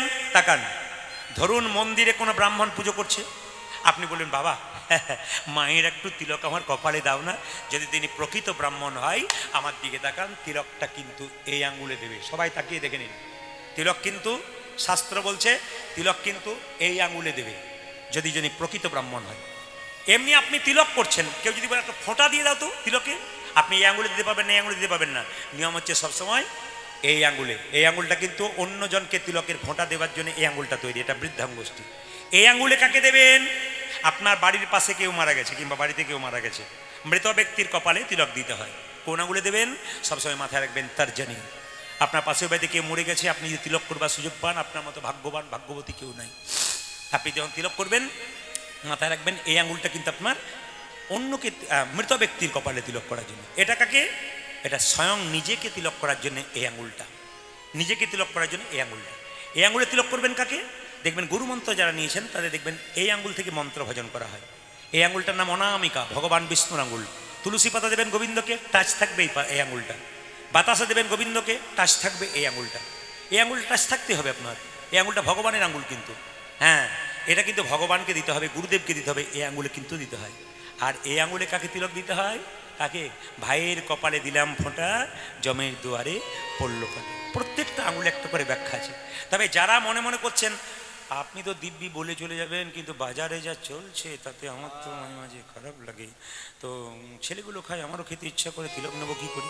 হ্যাঁ, আপনারা যারা খাচ্ছেন খান, বিশেষ কয়েকটা দিনগুলোকে মানবেন। আর একটা কথা বলে যাই, আপনারা প্রতিদিন জল তিলক করবেন, শাস্ত্র বিধান দিয়েছে। জল তিলক মানে কি?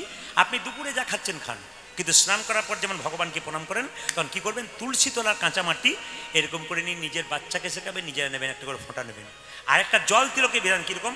আপনি স্নান করলেন, মন্দিরে গেলেন, তো এই হাতে জলটা নিলেন, জলটা নিয়ে আপনি এই আঙুলে এরকম করে দুটো দাঁড়ি দিয়ে দিলেন, ফোঁটা দিয়ে দিলেন, আপনার কিন্তু জল তিলক হয়ে গেল। কেউ দেখতে পেল না, কিন্তু জল তিলক হয়ে গেল। এটা থেকে আপনার শুরু করুন। প্রথমে হাফ প্যাটেলে সাইকেলে চাপতে চাপতে অনেকে দেখবেন সিটে চাপবার ইচ্ছা হয়। আগে শুরুটা করুন, তবে তো আপনি ওপর দিকে উঠতে পারবেন। আমাদের সমাজে সবচেয়ে লজ্জার ব্যাপার, যদি কেউ একবার MA BA পাস করে একটা চাকরি পেয়ে যায়, আপনার সবাই হাত তুলবেন, উনি কিন্তু তুলবেন না। উনি দেখবেন উনি ভেবে নিয়েছেন যে আমি যাক লাভ করে ফেলেছি, আর কোনো অসুবিধা নেই, পড়াশোনা করেছি, চাকরি করেছি, হাত তুলবো কি হে, কী জন্য হাত তুলতে যাবে? কিন্তু কিছু মনে করবেন না, মাথায় রাখবেন, ওই সমস্ত লোকগুলোকে বোঝাবেন। যদি কোনোদিন চেন্নাই অ্যাপেলো চিকিৎসা করাতে যায়, তাকে বলবেন ডাক্তারবাবুর টেবিলটার দিকে তাকাতে। যে কোনো জাতির ডাক্তার তাদের টেবিলের মধ্যে যে কোনো ধর্মের মানুষ তাদের যে কোনো দেবতাকে ওখানে রাখে। আমি একবার চিকিৎসায় গিয়েছিলাম, একজন বাঙালি ডাক্তার, দেখছি টেবিলের মধ্যে কৃষ্ণের মূর্তি এবং তাতে বাতাসা রয়েছে, তুলসী পাতা রয়েছে। জিজ্ঞেস করলাম, স্যার এটা কেন? বলছে উনি ছাড়া তো কোনো উপায় নেই, আমি আমেরিকা ফেরত ডাক্তার হতে পারি, লন্ডন ফেরত ডাক্তার হতে পারি, ওনার কৃপা ছাড়া কোনো পথ নেই। ওরা বুঝতে পারলো। আর আমাদের সমাজে দু চারজন, এরা একবার 25,000 টাকার মাইনে পেয়ে গেলে আর হাতকে তোলাতে পারে। কিছু লজ্জার ব্যাপার। আমি দেখেছি মায়েরা, অ্যাপেলো চেন্নাই দেখেছি একটা মুসলিম ডাক্তার, সে নিজের টুপি পরে আছে, তার ধর্মের যা যা আবরণ থাকা দরকার, সেই ডাক্তারটি বসে বসে, সে লন্ডন ফেরত ডাক্তার, কিন্তু নিজের ধর্মের সাজটাকে খোলেনি। মুসলিম মেয়ে ডাক্তার, তাকে দেখতে পাচ্ছি মাথায় ওড়না নিয়ে সালোয়ার কামিজ পরে, যেমনটি থাকা দরকার সেরকমটি। তার মানে কি, ওনার মা বাবা, ওনার পরিবার শিখিয়ে দিয়েছে তুমি বিখ্যাত ডাক্তার হতে পারো, বিখ্যাত মানুষ হতে পারো, কিন্তু ভগবানকে বাদ দিয়ে নয়। এটা ওরা শিখিয়েছে, যেটা আমরা আমাদের ছেলে মেয়েকে এখনো শেখাতে পারলাম না। আমি একজনকে দেখাচ্ছিলাম, জোসেফ টাচিল, তাকে দেখতে পাচ্ছিলাম তার যীশু খ্রিস্টের একটা মূর্তি তার টেবিলের মধ্যে রয়েছে। আইজাক নিউটন, তিনি ভগবান বিশ্বাস করতেন। বিখ্যাত বিজ্ঞানী আইনস্টাইন জীবনে কোনদিন মাছ মাংস খায় নাই, নিরামিষ খেয়েছে। ওই সমস্ত লোকগুলোকে বুঝিয়ে দেবেন যারা MA BA পাস করে নিজেদেরকে হিম্মত মনে করে, আর কি রয়্যাল বেঙ্গল টাইগার মনে করবে, আমি সব কিছু পেয়ে গেছি, আমার দরকার নাই। ওদেরকে বুঝিয়ে দেবেন পৃথিবীতে যত বড় বড় মানুষ, মহামানব হয়েছে, বিখ্যাত মানুষ, সবাই ভগবানকে বিশ্বাস করে। প্রত্যেকটি মানুষের মধ্যে আধ্যাত্মিক চেতনা আছে, এমনি এমনি বড় হয় নাই, আধ্যাত্মিক চেতনা থাকতে পারে। তুমি যেমন বাবা হবে, তোমার সেরকম বাচ্চা তুমি জন্ম দিয়ে যাবে। খুব ভালো করে জানতে হবে আপনাদের, গোবিন্দের যে হাতে বাঁশি, ইনি পূর্বজন্মে কে ছিলেন? ইনি হচ্ছেন মা সরস্বতী। তিনি একবার মন্দর পর্বতের গুহাতে ধ্যান করে বসলেন। ভগবান বিষ্ণু দেখলেন যদি ধ্যান করে বসে থাকে তো সবাই তো বোবা হয়ে যাবে। মায়েরা, মা সরস্বতী হচ্ছে বাগদেবী, তাই তো না? কি বলছেন? তিনি চুপ করে গেলে আমাদের মুখ থেকে আর কোনো কথা বেরোবে না। তাই তিনি কি করেছেন, মন্দর পর্বতের গুহাতে তিনি কি করেছেন মায়েরা, একবার ধ্যানস্থ হয়ে আছেন। ভগবান বিষ্ণু বলছে, কি ব্যাপার সরস্বতী, তুমি ধ্যান করে আছো, পূজা পাঠ সব বন্ধ হয়ে যাবে, মুখের কথা মানুষেরা থাকবে না। বলছে আমি মানুষকে দুটো সার্ভিস দিই, দুটো কাজ করি মানুষের, শাস্ত্র সঙ্গীত দিই, মানে গান গান করে মানুষ আমার জন্যে, আর শাস্ত্র কথা বলতে পারে, হ্যাঁ কথা বলতে পারে, এটা কিন্তু দিই। কিন্তু আমার একটা নিবেদন আছে তোমার কাছে, আগামীতে তুমি যখন গোলক থেকে ভূলোকে যাবে, তখন রাধারানীকে খুব ভালোবাসবে। দা পড়ে তো রাধারানীকে ভালোবাসবার আগে আমাকে তোমাকে অধঃসুধা পান করাতে হবে, মানে চুম্বন করাতে হবে। মায়েরা এদিকে দেখান, কৃষ্ণকে কি বলছে দেখুন, সরস্বতী বলছে আমাকে তোমাকে অধঃসুধা পান করাতে হবে। আমরা অধঃসুধা হচ্ছে ভালো বাংলা, আর সাধারণ বাংলা বলে চুম্বন করতে হবে। কৃষ্ণকে বলছে তুমি আমাকে চুম্বন দেবে, কে বলছে? রাধারানী। কৃষ্ণ বলছে আমার মাথায় হাত। বলে কেন? এমনিতেই তো একদিন মানে রাধারানীর কুঞ্জ ছেড়ে একদিন কার কুঞ্জে যাবে? বিরজার কুঞ্জে যাবে। তাতে রাধারানী কুঞ্জ ছেড়ে কার কুঞ্জে যাবে? চন্দ্রাবলী কুঞ্জে যাবে। তারপরে তো রাধারানী কৃষ্ণের যা অবস্থা হবে, গোয়ালিনীর পায়ে পা মানে হাত দিতে হবে। তো সেই যদি হয়, তাহলে তোমাকে যদি আমি অধরাম্বিতে চুম্বন করাই, তাহলে তো আমার অবস্থা খুব খারাপ। তা এক কাজ করো, তোমাকে আমি অধঃসুধা পান করাবো, কাউকে তুমি বলো না। বলে কি? তুমি হবে বাঁশি, তোমাকে প্রথমে অধরাম্বিতে চুম্বন করাবো, তারপর রাধারানী জানতে পারবে আমি তাকে ডাকতে পাচ্ছি। তাই এই যে আমরা বাঁশিটাকে দেখতে পাচ্ছি, মা ইনি হচ্ছেন মা সরস্বতী। বিষ্ণুপ্রিয়ার বাবার নাম কি ছিল? সনাতন মিশ্র। মায়েরা বড় পণ্ডিত মানুষ ছিলেন। তো বিষ্ণুপ্রিয়া বলছে আমার গৌরের সঙ্গে কারো তুলনা হয় না। কাঞ্চনা বলছে 5টা জিনিসের সঙ্গে তুলনা করবো, ভালো করে শুনবেন। বলে কি কি? প্রথম তুলনা হচ্ছে তোর গৌড়ের সঙ্গে আকাশের বিদ্যুতের তুলনা করব। কাঞ্চনা বলছে শুনে রাখ কি করে তুলনা করছি। প্রিয়া বলছে কি করে বল।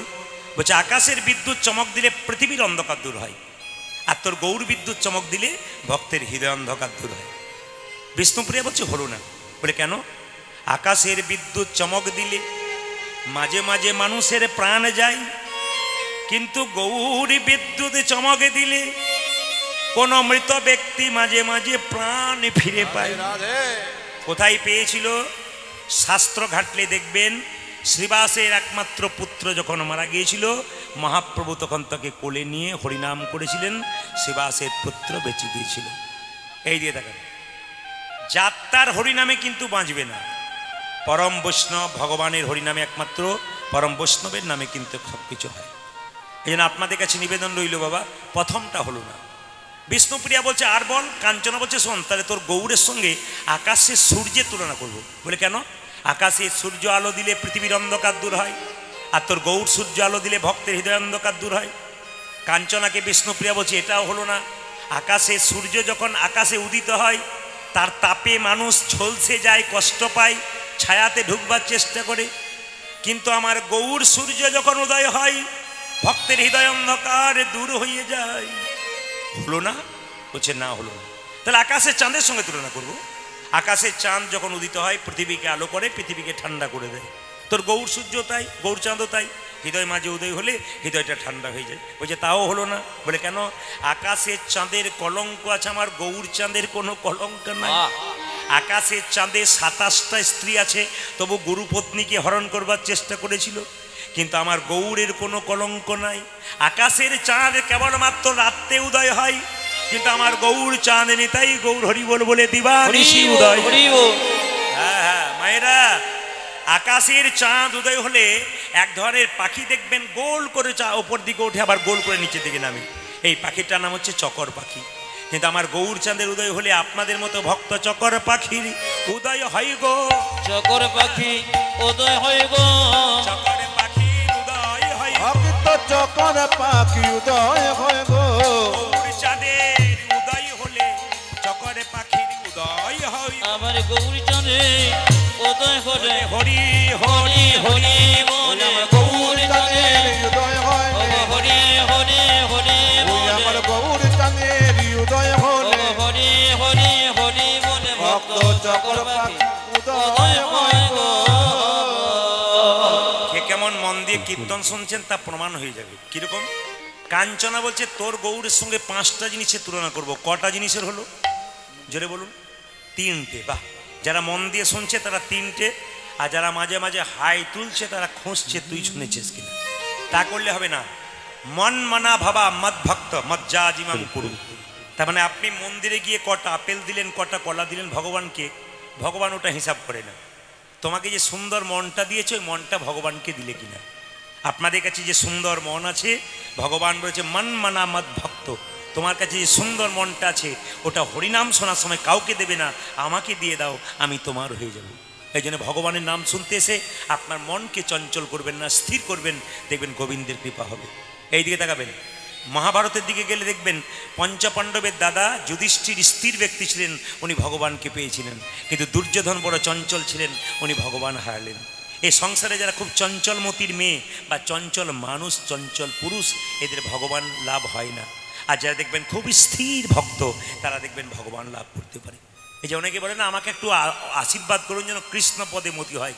আশীর্বাদ নয়, তুমি করে পাও। কৃপা মানে কি? করে পাওয়া। তুমি কর্ম করো, কৃপা তার অবশ্যই হবে। তুমি লাইনে দাঁড়াও, ডাক তো তোমার অবশ্যই হবে। তাহলে 3টে হয়ে গেছে। 4 নম্বরটা কি? ওই তাহলে এক কাজ কর, তোর গৌরের সঙ্গে ফুলের তুলনা করা যেতে পারে। বলে কেন? তোর গৌর ফুল অর্পণ করলে খুশি হয়, আর এই ফুল যদি ভগবানকে দেওয়া হয় তাহলে খুশি হয়ে যায়। বলছে না, হলো না। বিষ্ণুপ্রিয়া বলছে হলো না। ফুলের মধ্যে কাঁটা থাকে, পোকা থাকে। কবি বলেছে কাঁটা হেরি খান্ত কেন কমল তুলিতে। হ্যাঁ, গোলাপ ফুল তুলতে গেলে কাঁটা থাকেন, কিন্তু গৌর ফুলের মধ্যে কোনো কাঁটা থাকে না।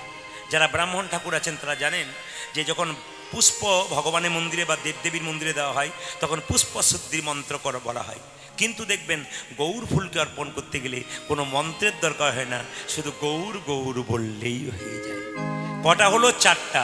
শেষটা বলি 5 নম্বর, দেখ তো হয় কিনা। বিষ্ণুপ্রিয়া বলছে বল। বলছে তোর গৌরের সঙ্গে সোনার তুলনা করা যেতে পারে। বলে কিরকম? গৌর সোনা কেউ যদি ধারণ করে তার আনন্দ হয়, আর এ জগতে সোনার মালা কেউ যদি পরে তার আনন্দ হয়। বিষ্ণুপ্রিয়া বলছে হলো না। বলে কেন?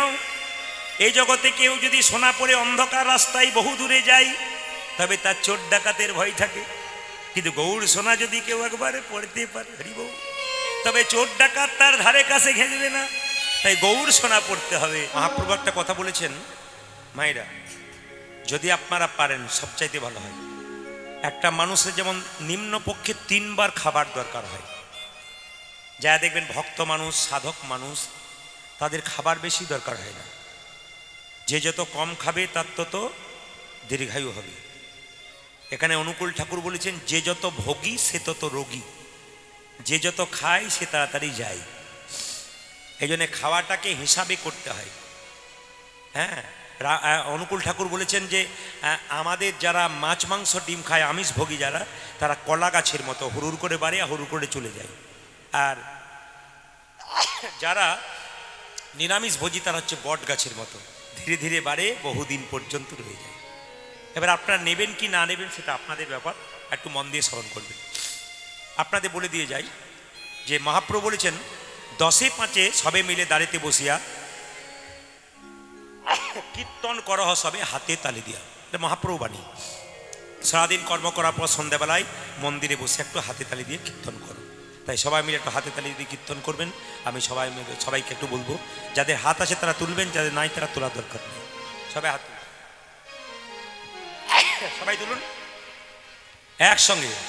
হরি হরয়ে নম কৃষ্ণ নম কৃষ্ণ যাদবায় নম, হরি হরয়ে নম কৃষ্ণ যাদবায় নম, হরয়ে নম কৃষ্ণ যাদবায় নম, হরি হরয়ে নম কৃষ্ণ যাদবায় নম, যাদবায় মাধবায় কেশবায় নম, হাই হাই যাদবায় মাধবায় কেশবায় নম, যাদবায় মাধবায় কেশবায় নম, উজাজি যাদবায় মাধবায় কেশবায় নম। তালি হচ্ছে কিন্তু সেরকম হচ্ছে না। যেমন 2-4 জনে গরম লাগছে, যাদবায় মাধবায় কেশবায়, আমি দেখতে পাচ্ছি, মানে রথ দেখা হচ্ছে, কলা বেচা হচ্ছে, তা বললে হবে না। একবারে দোনো হাত উঠাকে মহাপ্রভু যেমন 2টি হাত দিয়ে। আচ্ছা মায়েরা, মহাপ্রভু সারা জীবন হাতটা তুলে আছে, আমরা 5 মিনিট তুলতে পারবো না? যে হাত তুলবেন পরের জন্য হাত পা বা দুটোই পাবেন, আর যে তুলবেন না তার হাত নাই বলে তুলছেন না। মহাপ্রভু বলছে পরের জন্মে 2টো পা আছে আর 2টো পা যোগ করে দেবো, 4টে পা হলে যা হয়। আবার সবাই মিলে হাত তুলুন তো একসঙ্গে সবাই। হরি হরয়ে নম কৃষ্ণ যাদবায় নম, হরি হরয়ে নম কৃষ্ণ যাদবায় নম, হরি হরয়ে নম কৃষ্ণ যাদবায় নম, হরি হরয়ে নম কৃষ্ণ যাদবায় নম, যাদবায় মাধবায় কেশবায় নম, অজয় যাদবায় মাধবায় কেশবায় নম, যাদবায় মাধবায় কেশবায় নম। উজাজি যাদবায় মাধবায় কেশবায় নম। বাবা কিছু মনে করবেন না, আস্তে আস্তে আস্তে সবাই হাততালি দিলেন। 2-4 জনের বাদ আছে, হাততালি দিন, কে কখন চলে যাবে কেউ জানে না। বাবা মহাপ্রভু হাততালি দিতে বলেছেন কীর্তন, যত তালি দেবে তত পাপড়ুই পাখিগুলো শরীর থেকে সব চলে যাবে। আপনাদের একটা বলে যাই যে কীর্তন শুনতে এসছেন, আপনি বাড়ি যাবেন গ্যারান্টি আছে? জোরে বলুন হা না না। রাত্রিবেলায় 2-4 জন এমনি এমনি করছে, 2-4 জন চুপ করে আছে, যাবো না মানে এইদিকে বাড়ি যাবেন গ্যারান্টি নাই। রাত্রিবেলায় শোবেন, সকালবেলায় চোখ খুলবেন, তাহলে তা আপনার সকাল হবে, নইলে আপনার পরকাল হবে। ট্রেন আসবার সময় সিগন্যাল দেয়, আমরা জানতে পারি ট্রেন আসে। মৃত্যু আসবার সময় কোনো সিগন্যাল দেয় না, যে কোনো মানুষের যে কোনো মুহূর্তে আসতে পারে। এ ফাঁকে সবাই মিলে একটু মন দিয়ে শুনে নেবেন। আপনাদের নিবেদন রাখি, কয়েকদিন আগে আপনারা ফেসবুকের মাধ্যমে দেখেছেন কিনা জানি না, দেখতে পাবেন আপনারা, একটা জলপ্রপাতে 9 জন সেলফি তুলতে গিয়ে একবারে জলপ্রপাতের প্রবাহে চলে গেছে। ওই সময় কি সেলফি তোলাটা খুব জরুরি ছিল? আপনাদের কাছে নিবেদন রইল, মায়েরা, বিজ্ঞান এবং প্রযুক্তি যতই উন্নতি হোক না কেন, প্রকৃতিকে দমিয়ে রাখার ক্ষমতা কারণে, প্রকৃতি নিজের ছন্দে নিজের গতিতে চলে, ও কারো কথা শোনে না। দেখে নেবেন আপনারা, ওই 9 জন একটা পাথরকে আঁকড়ে ধরে বাঁচার চেষ্টা করেছিল। আচ্ছা বলুন তো, ওই সময় কি তারা ঈশ্বরকে ডাকে নাই বাঁচার জন্যে? ওদের আরাধ্য ওপরওয়ালাকে বারবার ডেকেছিল, কিন্তু সত্যি কি ওপরওয়ালা তাকে বাঁচিয়েছিল তাদেরকে? না। আসলে কেন বলুন তো? আসলে ভগবান বলছেন আমি তোমাদের বিবেক দিয়েছি, বুদ্ধি দিয়েছি, চেতনা দিয়েছি, কিন্তু সেগুলো তোমরা কাজে লাগাতে পারো না। দেখবেন মায়েরা বাবারা, আপনারা শুনবেন মন দিয়ে যে রামকৃষ্ণদেবের একজন শিষ্য রামকৃষ্ণদেবকে বলেছিল ঠাকুর ভগবান কোথায় থাকে? বলছে প্রত্যেকটা জীবের মধ্যে, যত্র জীব তত্র শিব, প্রত্যেকটা জীবের মধ্যে ভগবান থাকে। এখন লক্ষ্য করুন, সব জীবের মধ্যে ভগবান আছে সেটা জানে। একজন হাতির ওপর চেপে আছে, তার নাম মাউত। হাতিটা খেপেছে, পাগলের মতো ছুটছে। মাউত বলছে হাতি খেপেছে, হাতি খেপেছে, সরে যাও সরে যাও। ওই ছেলেটি রামকৃষ্ণদেবের কাছে শুনেছে যে যত জীব আছে তার মধ্যে ভগবান আছে, তা হাতি পাগল হলো তো আমার কি গেল? হাতি খেপেছে তো কি, হাতির মধ্যে ভগবান আছে। ছেলেটা এরকম করে দাঁড়িয়ে আছে, হাতি ছুটে এসে একবারে সরে, মাউত চিৎকার করে বলছে হাতি খেপেছে, সরে যাও সরে যাও। ওর মনে বিশ্বাস আছে ঠাকুর বলেছে যে হাতির মধ্যেও প্রাণ আছে, ভগবান আছে, প্রত্যেকটা জীবের মধ্যে আছে। ও হাতটাকে এরকম করে লম্বা করে দাঁড়িয়ে আছে, আর সঙ্গে সঙ্গে হাতি এসে কি করেছে, যেই না জোরে আছাড় মেরেছে, অমনি ছুটতে ছুটতে এসে বলছে ঠাকুর তুমি বললে সব জীবের মধ্যে ভগবান আছে, আমি গেছি হাতি এমনভাবে আছাড় মেরেছে যে এখন আমি মারা যেতাম। বলছে হ্যাঁ রে, হাতির মধ্যে যেমন ভগবান আছে, মাউতের মধ্যেও তেমন ভগবান আছে। আগে মাউত রূপী ভগবান বারবার তোকে বলেছে হাতি খেপেছে, সরে যাও সরে যাও, কিন্তু তুই বিবেক বুদ্ধি দিয়ে চেতনা দিয়ে সেটাকে ভাবিসনি, এই জন্য তোর এই অবস্থা হয়েছে। ওই জন্য আপনাদেরকে বলবো, ভগবান বিবেক দিয়েছে, ভগবান বুদ্ধি দিয়েছে, ভগবান চেতনা দিয়েছে, সেগুলোকে নিয়ে কাজ করবেন। আপনাদের কাছে নিবেদন রইল এবং অনুরোধ রইল যে আপনারা আগামীতে যখন সমুদ্রে বেড়াতে যাবেন কিংবা পাহাড়ে বেড়াতে যাবেন, সেলফি আপনারা তুলুন, কিন্তু ভাবনা চিন্তা করে তুলুন যেন আপনাদের ওরকম বড় বিপদ জীবনে না আসে। 9 জনের মধ্যে 7 জন মারা গেছে, 2 জন সাঁতার কেটে উঠে গেছে, দেখে নেবেন। 9 জনের মধ্যে 7 জন মারা গেছে, তার মধ্যে 2টো খুব বাচ্চা, খুদে বাচ্চা ছিল, জলের মধ্যে জলের স্রোতে তলিয়ে গেছিল। 2 জন সাঁতার কেটে উঠতে পেরেছে। সবচাইতে আশ্চর্যের ব্যাপার, দেখবেন কয়েকজন দিব্যি ভিডিও করছে, তারা যে মারা যাচ্ছে বা একটা বিপদের মধ্যে আছে, এবার মারা যাবে, জলের তলে তলিয়ে যাবে, অনেকেই ভিডিও করছে, কিন্তু বাঁচার চেষ্টা কেউ করেনি। বাঁচানোর চেষ্টা একজন করেছিল, দেখবেন একজন বারবার ঘোরাঘুরি করছে, বাঁচানোর চেষ্টা করছে। যারা ভিডিও করছে তারা তো উচিত ছিল যে একটা শাড়ি কিংবা একটা ওড়না দিয়ে কোনো রকমে বাঁচানোর চেষ্টা করা। তো যাই হোক, এখন কথা হচ্ছে তারা জলের তলে তলিয়ে গেছে। আমরা ভগবানের কাছে প্রার্থনা করব, ঈশ্বরের কাছে প্রার্থনা করব, ওদের পরিবারের প্রতি সমবেদনা রইল। আর আপনাদের কাছে আমার আরেকবার বিনম্র নিবেদন রইল যে আপনারা এরকম কোনো সেলফি তুলতে গিয়ে এমন একটা বিপাকে পড়বেন যাতে জীবন বিপন্ন হয়, সে কাজ আপনারা করবেন না। আপনারা সাবধানতা অবলম্বন করবেন, আপনারা সুস্থ থাকবেন, আপনারা ভালো থাকবেন, ভগবানের দেওয়া বুদ্ধি আপনারা কাজে লাগাবেন। ভগবান বলছে আমি তোকে বিবেক দিয়েছি, বুদ্ধি দিয়েছি, তুই বুদ্ধি দিয়ে কাজ কর।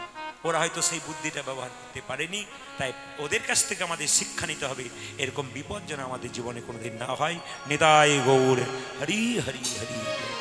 মায়েরা সবাই মিলে হাত তুলে হরিহরয়ে নম কৃষ্ণ যাদবায় নম, হরিহরয়ে নম কৃষ্ণ যাদবায় নম, হরিহরয়ে নম কৃষ্ণ যাদবায় নম, হরিহরয়ে নম কৃষ্ণ যাদবায় নম, যাদবায় মাধবায় কেশবায় নম, হায় হায় যাদবায় মাধবায় কেশবায় নম, যাদবায় মাধবায় কেশবায় নম, উজাজি যাদবায় মাধবায় কেশবায় নম, গোপাল গোবিন্দ রাম শ্রী মধুসূদন তালি, আজ গোপালী গোবিন্দ রামে শ্রী মধুসূদন। আপনাদের আসলে সব ভালো লাগলো, একটা জিনিস খারাপ লাগলো, বলবো না, বাদ দিয়ে দেবো। না বলাটাই ভালো, একদিনের জন্য এসেছি, আমি না বলে তো যাবোই না, বলবো তবে যাবো। আপনাদের আসলে সব ভালো লাগলো, আপনারা সবাই মিলে তালি দিচ্ছেন, আর 2-4 জনকে দেখলাম খারাপ লাগলো। কোনটা? হরিহরয়ে নম কৃষ্ণ যাদবায় নম, এদের দেখে ভালো লাগলো কেন বলুন তো? বিশিষ্ট ভদ্রলোক হিন্দু ধর্মের, হিন্দু ধর্ম জাগ্রত করার জন্য এদের ভূমিকা আছে। কেন আপনারা তালি দেবেন, ওনারা না না, আপনাদের কাউকে বলি নাই, কারণ আপনাদের সবাই তালি দিচ্ছেন, অন্য জায়গায় জন্য বললাম। হাত তুলুন একবার সবাই মিলে, হরিহরয়ে নম কৃষ্ণ যাদবায় নম, হরিহরয়ে নম কৃষ্ণ যাদবায় নম। আপনারা দেখতে পাচ্ছেন, আমি দেখতে পাচ্ছি, কাজ হয়ে গেছে। যে এরকম করেছিল সে হরি হরি রাগে বলছে, মানে যা বলছিস বল, তোর তো হচ্ছে আর কি, সে রেগে বল আর যা করি বল না করো। হাত তুলে হরিহরয়ে নম কৃষ্ণ যাদবায় নম, নম কৃষ্ণ যাদবায় নম, যাদবায় মাধবায় যাদি যাদবাই মাধবাই কেশবাই নম ওরে যাদবাই মাধবাই কেশবাই নম হাই হাই যদবাজ মাধবায় কেশবায় নম ওরে গোপাল গোবিন্দ রাম শ্রী মধুসূদন ও যাজ গোপাল গোবিন্দ রাম শ্রী মধুসূদন ওরে গোপাল গোবিন্দ রাম শ্রী মধুসূদন গোপালী গোবিন্দ নামে শ্রী মধুসূদন গিরিধারী গোপীনাথে মদন মোহন ও যাজ গিরিধারী গোপীনাথে মদন মোহন ওরে গিরিধারী গোপীনাথে মদন মোহন আজ গিরিধারী গোপীনাথ মদন মোহ এদেরটা বন্ধ করলাম, আপনাদেরটা নেব বলে দেখি আপনারা কেমন গাইতে পারেন। এ ক্যামেরা হচ্ছে কিন্তু, হ্যাঁ এই ক্যামেরার মাধ্যমে আপনারা শুনতে পাবেন অহনা স্টার কীর্তন এবং MK স্টুডিও আপনারা শুনতে পাবেন। সার্চ করলে এই গানগুলো সব শুনতে পাবেন। হাত তুলুন একসঙ্গে, একসঙ্গে বলুন হরে কৃষ্ণ, জোরে হরে কৃষ্ণ বা কৃষ্ণ কৃষ্ণ, বাহ হরে রাম, বাহ বেশ আরো জোরে হরে কৃষ্ণ, জোরে বাহ বাহ হরে রাম, জোরে শুনুন আস্তে।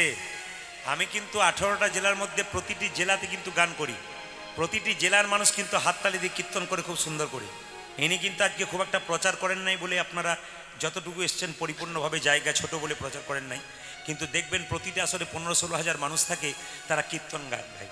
নদিয়া নবদ্বীপ হচ্ছে মহাপ্রভুর জায়গা, যেখানে মহাপ্রভুর চরণধুলি আছে। এখন আমি নদিয়ার নাম করলাম, এই জায়গাটা নদিয়ার কি জানো, মাঝডিয়া। এখন আমি কিন্তু নদিয়া মাঝডিয়াতে গান করছি, ক্যামেরা কিন্তু তুলছে আমার কথাগুলো। এখন গোটা পৃথিবীর মানুষ দেখবে, যত বাঙালি আছে তারা দেখবে যে আজকে নদিয়ার মাঝডিয়াতে গান হচ্ছে। আপনারা যদি হাত ভালো করে তালি না দেন তাহলে লোকে কিন্তু বলবে অন্যান্য জেলার মানুষ কি তালি দেয়, নদিয়ার মানুষ দিতে পারছে না গো।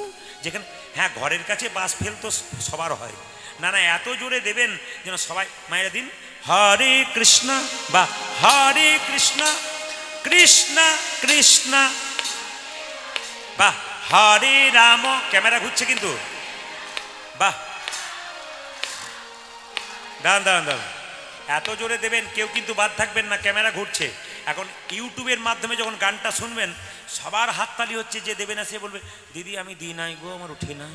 এটা যেন বলতে না হয়, সবার যেন ওঠে, তাই জন্য সবাই হাত তুলুন।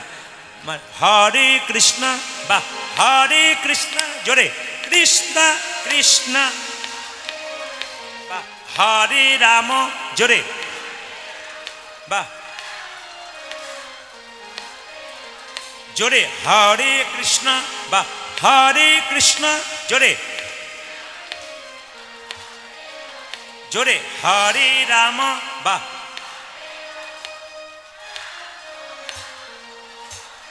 শেষবার হরে কৃষ্ণ বা সুন্দর, জোরে হরে রাম বা সুন্দর।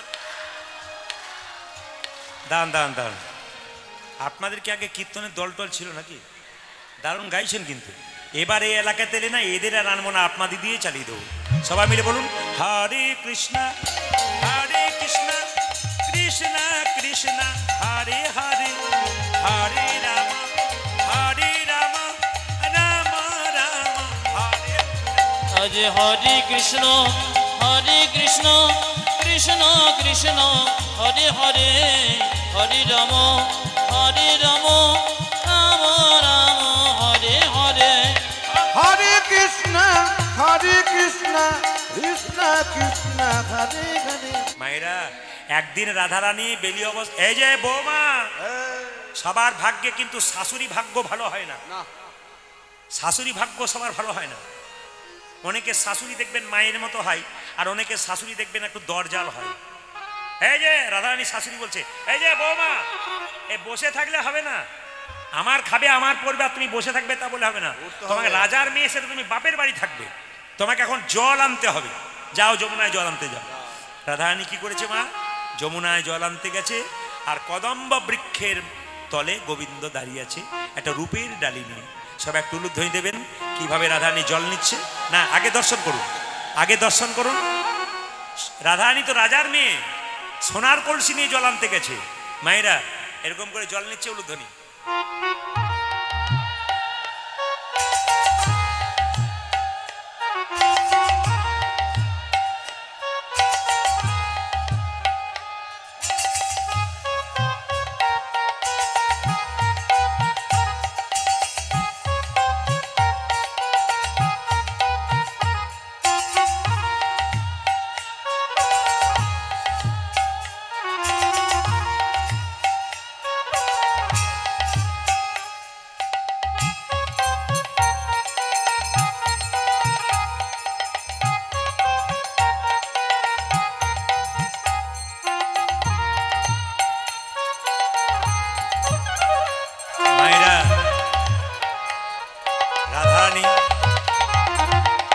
রাধারানী সোনার কলসিটা নিয়ে জলটাকে যেরকম পরিষ্কার করে ময়লা জলটাকে সরাচ্ছে, গোবিন্দের রূপে নয়ন দিয়ে রাধারানীর সোনার কলসি কখন ভেসে চলে গেছে। কলসি বলছে, রাধে গো, আমি তোমার পরশে পেলাম বলে গোবিন্দের কাছে আসতে পারলাম।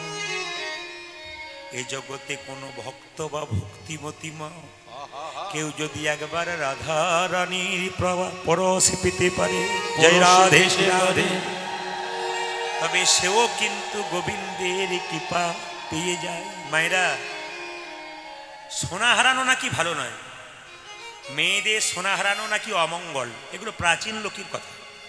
একটা কথা শুনবেন মায়েরা, সোনা হারিয়ে গেছে, শাশুড়ি তো যদি বা একটু, তো ননদিনী তো আরো উপরে, জটিলা আর কুটিলা। জটিলা বলে, এ বউ, সোনার কলসি নিয়ে গেছে, কলসিটা কোথায়? সোনা হারানো ভালো নয়, তুমি জানো না? তুমি সোনার কলসি কোথায় হারিয়ে দিলে? মায়েরা, আরে রাধারানী কি করেছে? ওগো যমুনা যাইয়া, কি করেছে? ওগো যমুনা যাইয়া শ্যামেরে দেখিয়া ঘরে আইলো বিনোদিনী। আমার যমুনা যাইয়া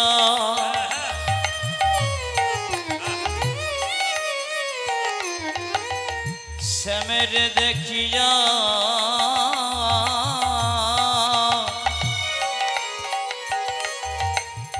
ঘরে যাইল বিনোদিনী।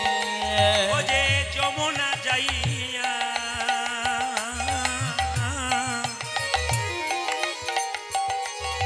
শ্যামের দেখিয়া ঘরে আইলো বিনোদিনী।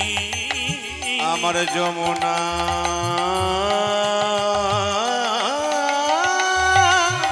যাইয়া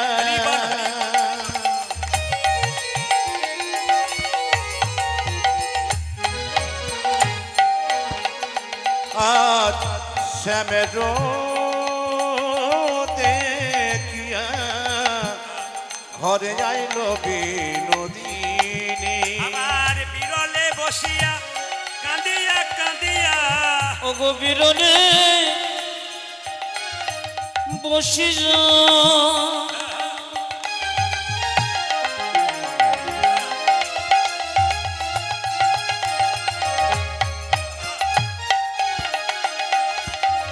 কাঁদিয়া কাঁদিয়া ও যে বিরলে বসিয়া কাঁদিয়া কাঁদিয়া, উদারি বিরানে পতিয়া কাঁদিয়া কাঁদিয়া ভাবে সে মরুখ খানি, ভাবে রে মরুখ খানি। আমার বিরলে বসি যা কাঁদিয়া কাঁদিয়া ভাবে সে মরুখ খানি। ভাবে সে মরো বখানে। মায়েরা বারবার করে জটিলা বলছে, সোনার কলসি কোথায়? এখন দেখুন, বারবার যখন অপমান করছে, হতভাগী বউ কোথাকার, সোনার কলসি হারালি জানিস না? সোনার কলসি হারানো অলক্ষণীয় ব্যাপার, অমঙ্গল ব্যাপার। বারবার যখন শাসাচ্ছে, ললিতা বেশে কাছে বলছে, শোনো, জটিলাকে বলছে, তুমি এমন করে এত অপমান করতে পারো রাধারানীকে? রাধারানীর বাবা হচ্ছে রাজা, ইচ্ছা করলে 10টা কলসি তোমাকে দিতে পারি। আমরা জিজ্ঞেস করি রাধারানী কেন সোনার কলসি হারিয়েছে। মায়েরা, রাধারানীকে কাছে নিয়ে গিয়ে ললিতা বিশাখা জিজ্ঞেস করছে, আচ্ছা রাই, কেউ যদি মাটির কলসি নিয়ে জল আনতে যায়, কোনোদিনই পিতলের কলসি পাই তবে মাটির কলসি ভুলে যায়, যদি রূপোর কলসি পেয়ে যায় তবে পিতলের কলসি ভুলে যায়, আবার কেউ যদি সোনার কলসি পেয়ে যায় তবে রূপোর কলসি ভুলে যায়। তুই সোনার চাইতে কি এমন জিনিস পেলি যার জন্যে তুই সোনা হারিয়ে এলি?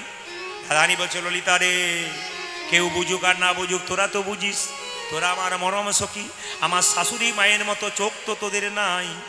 আমি যমুনাতে জল আনতে গিয়ে গোবিন্দের অপরূপ রূপে নয়ন দিয়ে আমি সোনার কলসি হারাইয়েছি বটে, কিন্তু গোবিন্দের রূপে নয়ন দিয়ে আমি আমার নয়ন কুম্ভ ভরে এনেছি। আমি নয়ন কুম্ভ ভরে এনেছি, আমি নয়ন কুম্ভ ভরে এনেছি। ওই আমি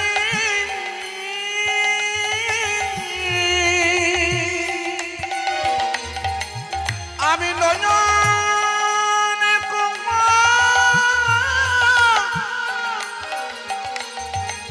ভরে এনেছি।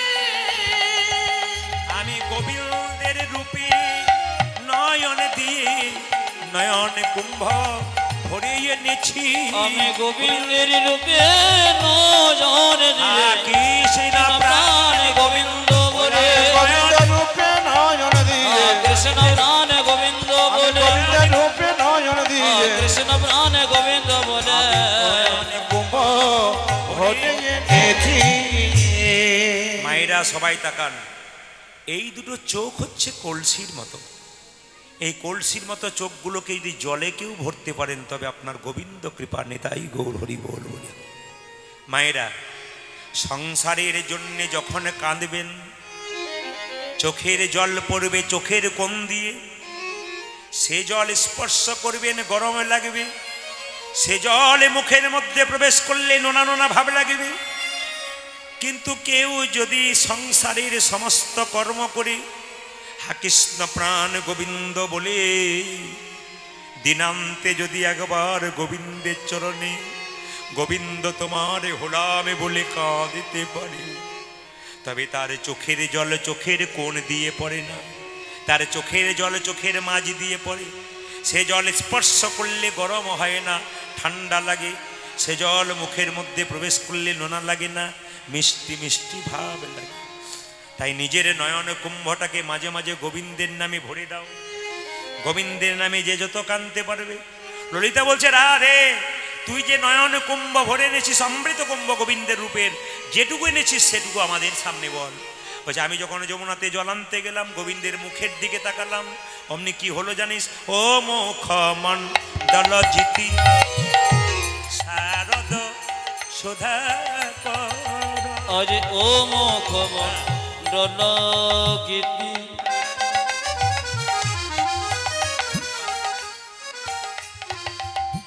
শারদ সুধা কর। ও মুখ মণ্ডল জিতি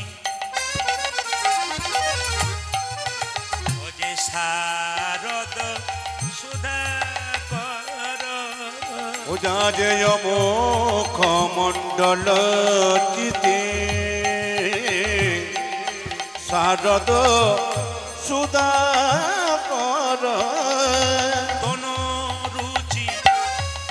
রুচি তরুণতা তরুণতা তনু রুচি তনু রুচি তনু রুচি তরুণত তরুণত মান রে। ও মুখ মণ্ডল জিতি শারদ সুধা কর। ও যা যে মুখ মণ্ডল চিতে শারদ সুধা কর। ও মায়েরা, কিছু মনে করবেন না। গোবিন্দের শরীরের রংটা কি রং? লাল রঙের। গোবিন্দের শরীরটা লাল রঙের। যাক, আপনাদের প্রণাম জানাই। আমি যেই না বললাম গোবিন্দের শরীরের রং লাল, উনি করছি। এতে বুঝলাম যে আপনারা কত বুঝছেন। গোবিন্দের শরীর রং লাল, তাহলে কি হলুদ? কালো নাকি? কেমন কালো? বৃন্দাবনে যে তমাল গাছ তার মতো কালো। আর কেমন কালো? আকাশে প্রচন্ড মেঘ আসে, এবার বৃষ্টি আসবে। চৈতন্য চরিতামৃতে বলছে, আকাশে প্রচন্ড মেঘ এলো, এবার বৃষ্টি আসবে। ওই যে কালোটা মেঘটা, ওরকম কিন্তু গোবিন্দের শরীর রং কালো। বলছে, আমি কি দেখলাম জানিস? দেখলাম তমালে তরু, যেন তমালে তরু। শরীরের দিকে তাকিয়ে দেখলাম কি? যেন তমালে তরু, যেন তোমার তর অঙ্গ নয় যেন তমালে তরু। দেখলাম অঙ্গ নয় যেন তমালে তরু। অঙ্গ নয় যেন তমালে তরু। কাজী অঙ্গ নয় যেন তোমার তর বদন নয় যেন নিষ্কলঙ্ক চাঁদি। অঙ্গ নয় যেন তমালি তরু। ললিত বদন নয় যেন নিষ্কলঙ্ক চাঁদ। অঙ্গ নয় যেন তোমার তরু। বদন যেন নিষ্কলঙ্ক অঙ্গ নয় যেন বদন তরু। আরে বদন যেন নিষ্কলঙ্ক অঙ্গ নয় যেন তোমার তরু। অঙ্গ নয় যেন তোমার তরু। আচ্ছা মায়েরা, শরৎকালে চাঁদ দেখেছেন? জোরে বলুন। হ্যাঁ না? শরৎকালের চাঁদ দেখবেন সবচেয়ে পরিষ্কার। শরৎকালে যেমন শারদ পূর্ণিমা মানে কি দেখবেন যখন লক্ষ্মী পুজো হয় তখন দেখবেন চাঁদটা কত পরিষ্কার। বলছে গোবিন্দের মুখটা এত সুন্দর ওই চাঁদকে পর্যন্ত হার মানিয়ে দিয়েছে, এত সুন্দর মুখ। হঠাৎ করে দেখে কি মনে হয় জানিস, গোবিন্দের সোয়েটার তমাল গাছের মতো আর মুখটা চাঁদের মতো। আমি হঠাৎ দেখে কি মনে করেছিলাম ললিতা যেন তমাল গাছে চাঁদ উঠেছে, দেখলাম তোমার গাছে চাঁদ উঠেছে, তমাল গাছে চাঁদ উঠে, দেখলাম তোমার কাছে চাঁদ উঠেছে। আপনাদের এই এলাকাতে একটা ভালো জিনিস দেখলাম, যেটা আমাকে একজন ভক্ত বললেন এখানে একটা ভালো জিনিস পাবেন, মায়েদেরকে জিজ্ঞেস করবেন মায়েরাও রাজি, বলবেন হ্যাঁ ঠিক, বলবো না বাদ দিয়ে দেবো। একজন ভক্ত বললেন যে এখানে একটা ভালো জিনিস পাবেন কি, মাঝডিয়াতে আপনি কোনো মাতাল পাবেন না। আপনাদের হাসিতেই বুঝতে পেরেছি পার্টি আছে, মানে টেস্ট করে দেখলাম। এইদিকে আমাকে একজন বলে মাঝডিয়াতে কোনো মাতাল পাবেন না, টেস্ট করে দেখলাম। আসলে কিছু মনে করবেন না, আমি যখন মাঝডিয়া ঢুকতে যাচ্ছি তখন কিন্তু ঠিক ঢুকবো তখন জিজ্ঞেস করলাম একজনকে, উনি দুপুরবেলাতে খেয়েছেন আর কি, দাদা মাঝডিয়া কি সামনে? হ্যাঁ। ওরে বাবারে প্রদীপ বাবু আমার কাছে এসছে, হ্যাঁ প্রণাম প্রণাম। আমি তখন বললাম পার্টি এখানে আছে আর কি। উনি তখন বলছেন প্রদীপবাবু কিছু মনে করবেন না, একটু খেয়ে ফেলেছি। বললাম না না আজকেই খেয়েছেন বোধহয়, রথযাত্রা বলে বোধহয় খেয়েছেন নাকি? না হিন্দুদের তো এটা বটে, দোল পূর্ণিমার দিনে মাংস খায়, রথযাত্রার দিনে মাংস খায়, মানে এরা বোঝেই না রথযাত্রা কি আর দোল পূর্ণিমার দিন, মানে ওই দিন খেতে হবে আর কি, এটা আমাদের জানা। সবচেয়ে লজ্জার ব্যাপার আজও পর্যন্ত মাছ মাংসের দোকানগুলো বন্ধ নেই। রাস্তায় দেখছি দিব্যি মাংসের দোকান খোলা আছে, দিব্যি মাছের দোকান খোলা আছে, মানে আজকের দিনটা কেউ বাদ দিচ্ছে না আর কি। সব জাতি হিন্দু জাতি এইটাই লজ্জা, আমরা বুঝি না রথযাত্রা কি, আমরা বুঝি না দোল পূর্ণিমা কি। ওই দিন আমরা মনের মধ্যে আসা আজকের দিনে কিন্তু মাংস খেতেই হবে, কারণ আজকে দোল পূর্ণিমা, আজকে রথযাত্রা, আজকে না খেলে সারা বছর খেতে পাবি না। মানে আমাদের কত ধারণা দেখুন, এই আমাদের ধর্ম সম্পর্কে আমাদের জ্ঞান নাই বলে তো আমরা নিচের দিকে নেমে যাচ্ছি। মায়েরা দেখবেন আমরা রাস্তা দিয়ে যাই, মা কালীর চাঁদা তোলে, রক্ষাকালী, দক্ষিণাকালী, শ্মশানকালী। বললাম হ্যাঁ রে তোরা কৃষ্ণ পুজো করতে পারিস না? বলে কৃষ্ণের পুজো কেন করবো, কৃষ্ণ তো নিরামিষ, কিছু খায় না। বলে কেন? কালী পুজো করবো, এমনি করে দেবো মানে কালী পুজোয়। তো উনি কি বলছেন দেখুন, মাতালটি বলছে প্রদীপবাবু আজকে আপনার মাঝদিয়াতে গান আছে, আমি খবর পেয়েছি, তবে কিছু মনে করবেন না আমি কবিতা লিখি। বললাম কি কবিতা লেখেন? বলছে আমার শর্টে বলুন, আমি পৌঁছাতে হবে। তখন কবিতা কি বলছে দেখুন, বলছে আপেলে পোকা দুধে জল, বিড়িতে শক্তি মদে বল। বাবারে কি কবিতা শুনলাম গো, এ নদিয়ার মানুষও কবিতা লিখতে পারে, আমার আগে জানি ছিল না। কি বলছে দেখুন, বলছে আপেলে পোকা দুধে জল, বিড়িতে শক্তি আর মদে বল। আমার বাহ দারুণ কবিতা লিখেছি, তোমাকে প্রণাম জানাই। আপনাকে এক লাইন বলতে হবে আমাকে। বলছে আমি কবিতা জানি না। বললাম তুমি কি খাও? বলছে জেডি খাই। আমি তাহলে এক লাইন বলি নিয়ে চলে যাই। বললাম খাবে জেডি, ফুলবে বডি, শ্মশান তোমার জন্য রেডি। তখন ও বলছে আজ আর কীর্তন শুনতে তোমার যাবোই না। আমার না যাওয়ার দরকার নেই, কিছু মনে করবেন না, পার্টি সব জায়গাতে আছে। আচ্ছা মায়েরা একটু বলবেন তো, ভগবানের এই মাথাতে কোন পাখির পালক ছিল, কাকের না কোকিলের? জোরে বলুন। যে ঘুমাচ্ছে তিনি বলুন। হ্যাঁ যিনি ঘুমাচ্ছেন সে বলছে ঘুমানোর কোনো উপায় নেই। এই যে তাকান, হ্যাঁ গান আরম্ভ বোধহয় একটু বিকালে করলে ভালো হতো, নাকি বলছেন? বাবার অনেক মায়ের খুব ঘর যাবার চিন্তা, দেখছে পেছন দিকে যে কে পালালো, তাহলে আমাকেও যেতে হবে না। যত কীর্তনে আসলে ঘর ঘর করবেন, মৃত্যুর সময় গলা তত ঘর ঘর ঘর ঘর ঘর ঘর ঘর ঘর ঘর ঘর ঘর ঘর ঘর ঘর। তাই সাবধান থাকবেন, কিন্তু কীর্তনে আসলে ঘর ঘর ঘর ঘর করা চলবে না। আমার দিকে তাকাবেন, এই যে ময়ূরের পালক নিতে বলতেন তো, আচ্ছা তাকান, ভগবান শ্রীকৃষ্ণ এত পাখির পালক থাকতে ময়ূরের পালক নিল কেন মা? সবাই তাকান, ময়ূরের পালক কেন নিল? বলছে ত্রেতা যুগে রামচন্দ্র 14 বছরের জন্য বনবাসে গেলেন, তখন দেখবেন রাবণ সীতাকে হরণ করে নিয়ে চলে গেল। একটা পাখি কিন্তু বাধা দিয়েছিল। জোরে বলুন তো পাখিটার নাম কি? জোরে বলুন। বাহ, এ তো সবার মুখস্থ আছে। কি পাখি? জটায়ু পাখি, জটায়ু। এখন সেই জটায়ুর ডানা কাটলো কে? রাবণ। জটায়ু ছটপট ছটপট করছে, রামচন্দ্র বলছে জটায়ু তোমার অবস্থাকে এরকম করলো কে? জটায়ু কেঁদে কেঁদে বললো প্রভু মাকে বাঁচানোর চেষ্টা করলাম কিন্তু বাঁচাতে পারলাম না, তবে আমার ডানা কেটেছে রাবণ, আমি মৃত্যু হব, মরবো তোমার চরণ তলে, আমাকে পার্থ আশীর্বাদ করো আমাকে, যেন জন্মে জন্মে তোমার চরণ লাভ করতে পারে। সঙ্গে সঙ্গে বললো ওরে শোন, আগামী দা পরে ওগো, পাখিটাকে বললো ওগো আগামী দা পরে আমি কৃষ্ণ হব, তখন তুমি হবে ময়ূর পাখি, তোমার পুচ্ছটা আমি মাথায় নেব। ভগবান শ্রীকৃষ্ণ মাথায় মোর পুচ্ছ নিয়েছে। আচ্ছা মায়েরা তাকান তো, কৃষ্ণ যদি এরকম করে দাঁড়ায়, কৃষ্ণ দিয়ে এরকম করে দাঁড়াই, তো এই ময়ূরের পালকটা কোন দিকে থাকে, সোজা ডান দিকে না বাঁ দিকে, জোরে বলুন। অনেকে ভাবছে ফোন করে বলে দেবো, ফোন নাম্বারটা দিয়ে দেবো, শেষ অসুবিধা নেই। এই যে দেখেন কি বলছে, বাঁ দিকে হেলে থাকে। আচ্ছা বলুন তো মায়েরা, একদিন ময়ূর পুচ্ছ কেন বাঁ দিকে হেলে আছে?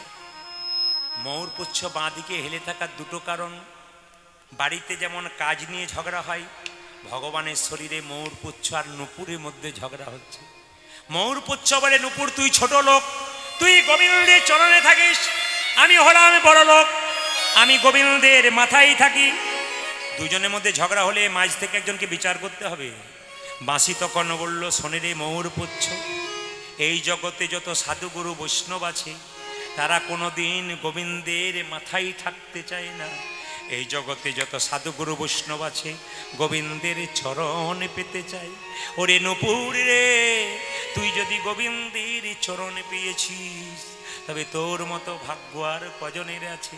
নুপুরে জিতং জিতং জিতং বাজে, জিতং জিতং জিতং বাজে, জিতং জিতং জিতং বাজে, জিতং জিতং জিতং বাজে। গোবিন্দের রাঙা চরণ পেয়ে জিতং জিতং জিতং বাজে, গোবিন্দের রাঙা চরণ পেয়ে জিতং জিতং জিতং বাজে, গোবিন্দের রাঙা চরণ পেয়ে আর আনন্দ ধরে না আজে রে। গোবিন্দের রাঙা চরণ পেয়ে, আর আনন্দ ধরে না আজে রে, গোবিন্দের রাঙা চরণ পেয়ে, আর আনন্দ ধরে না রে। জিতং জিতং জিতং বাজে। ময়ূর পুচ্ছকে নুপুর বলছে, ওরে ময়ূর পুচ্ছ, এতদিন আমার ময়ূর পুচ্ছ নুপুরকে বলছে, ওরে নুপুর, আমার ততদিন অহংকার ছিল, আমি গোবিন্দের মাথায় থাকি, তুই পায়ে থাকিস। গোবিন্দ যখন গোচারণ থেকে আসবে তখন আমি বামে দিকে হেলে থাকবো। গোবিন্দের চরণের ধুলি তুই তো প্রতিদিনে মাখিস, আমি তো মাখতে পাই না। যেদিন গোবিন্দ গোচারণ থেকে আসবে আমি বামে দিকে হেলে থাকবো, তুই দিবি দিবি ধুলা উড়াইয়ে দিবি। হরি বল। দিবি দিবি ধুলো উড়াইয়ে দিবি, ও যে দিবি দিবি ধুলা উড়াইয়ে দিবি। আজ দিবি দিবি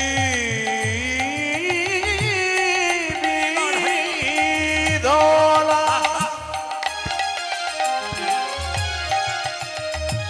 উড়ায়ে দিবি। মাথা পেতে ধারণ করব, দিবি দিবি ধুলা উড়াইয়ে দিবি। আমি মাথা পেতে ধারণ করব, ও যে দিবি দিবি ধুলা জোড়া ওই আমি মাথা পেতে ধারণ করব, দেবে দেবে ধরা জোড়া, ওই আমি মাথা পেতে ধারণ করব। দেবে দেবে ধরা জোড়া দেবে, দেবে দেবে ধরা উড়াইয়ে দেবে। মায়েরা, ময়ূরপুচ্ছ গোবিন্দের চরণে ধুলো মাখবার জন্য আছে। আর একটা কারণ আছে, ময়ূরপুচ্ছটা সোজা নেই, ডান দিকে নেই, বাঁ দিকে আছে কেন?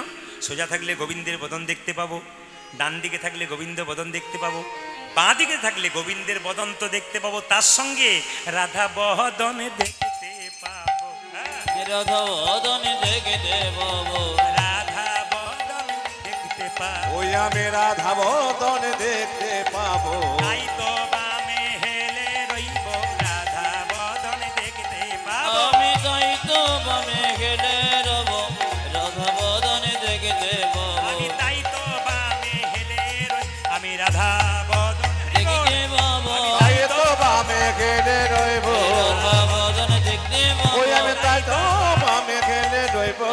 রাধা বদনে দেখতে পাবো। রাধারানী রূপের কথা বললাম, কিছু কৃষ্ণের রূপের কথা বললাম। এখন একটা প্রশ্ন আপনাদের কাছে, কারা কারা ভগবানকে দেখবে? একবার হাত তুলুন তো। আমি কথা দিলাম ভগবান দেখাবো, হাত তুলুন, কথা দিলাম দেখাবো। বাবারে, আচ্ছা নামান। আচ্ছা আমি যে বললাম কারা কারা হাত তুলুন ভগবান দেখবেন, ভগবানকে আমার ঘরের ছেলে যে আপনাদেরকে পাঠিয়ে দেবো। তাহলে আপনার প্রশ্ন করবেন, আপনি বললেন কেন? আমি যখন বলেছি তখন ভগবান দেখাবো তবে ছাড়বো। ও মায়েরা, যে ছেলেটি সারা বছর পড়াশোনা করলো না, পরীক্ষায় ফার্স্ট হবে? জোরে বলুন। আপনি কোনদিন ভগবানকে ডাকলেন না কেন? হাত তুলে দিলেন, কি বললেন? ভগবান দেখবো। ভগবান দেখাটা তো সহজ। হ্যাঁ মায়েরা, একটা কাজ করলে আপনারা ভগবান দেখবেন। দেখি তো এবার কে কে হাত তুলতে পারে। কাল সকাল, দাঁড়ান আগে বলি, তারপর কাল সকাল থেকে সন্ধে পর্যন্ত যে যে জলে ডুবে থাকতে পারবে সে ভগবানকে দেখতে পারবে। কারা তো কারা থাকবেন বলুন? হ্যাঁ দেখুন, মনে মনে ভাবছি যে বাবা মাথা খারাপ, কীর্তন শুনছি, তোমার ভাগ্য ভালো, আবার জলে ডুববো। আচ্ছা দু চারজন তুলছে আর নামাচ্ছে কেন? হোক আর না হোক, দেখবেন ভোটের সময় কিছু কিছু মানুষ এসে দেখবেন দুপক্ষেই মুড়ি খায়। কাকে যে ভোট দেয় অন্তর্যামী ছাড়া কেউ জানে না। এরও মুড়ি খাচ্ছে, ওরও মুড়ি খাচ্ছে, কিন্তু ভোট যে কাকে দেবে এ ভাবছে আমাকে দেবো, ও ভাবছে আমাকে দেবে, দুপক্ষে মুড়ি খাচ্ছে। অনেকে ভগবানকে কে কে দেখবেন, জলে কে কে ডুববেন, নামাজ ছাড়া উঠাচ্ছে, মানে দুপক্ষের কথা। না না, সাহস করে তুলবেন। আমি কি একবার বলেছি নদীর জল? আমি কি বলেছি ইন্দারার জল? আমি বলেছি কাল সকাল থেকে সন্ধে পর্যন্ত যে যে নয়ন জলে ডুবতে পারবে ভগবানকে সেই দেখবে।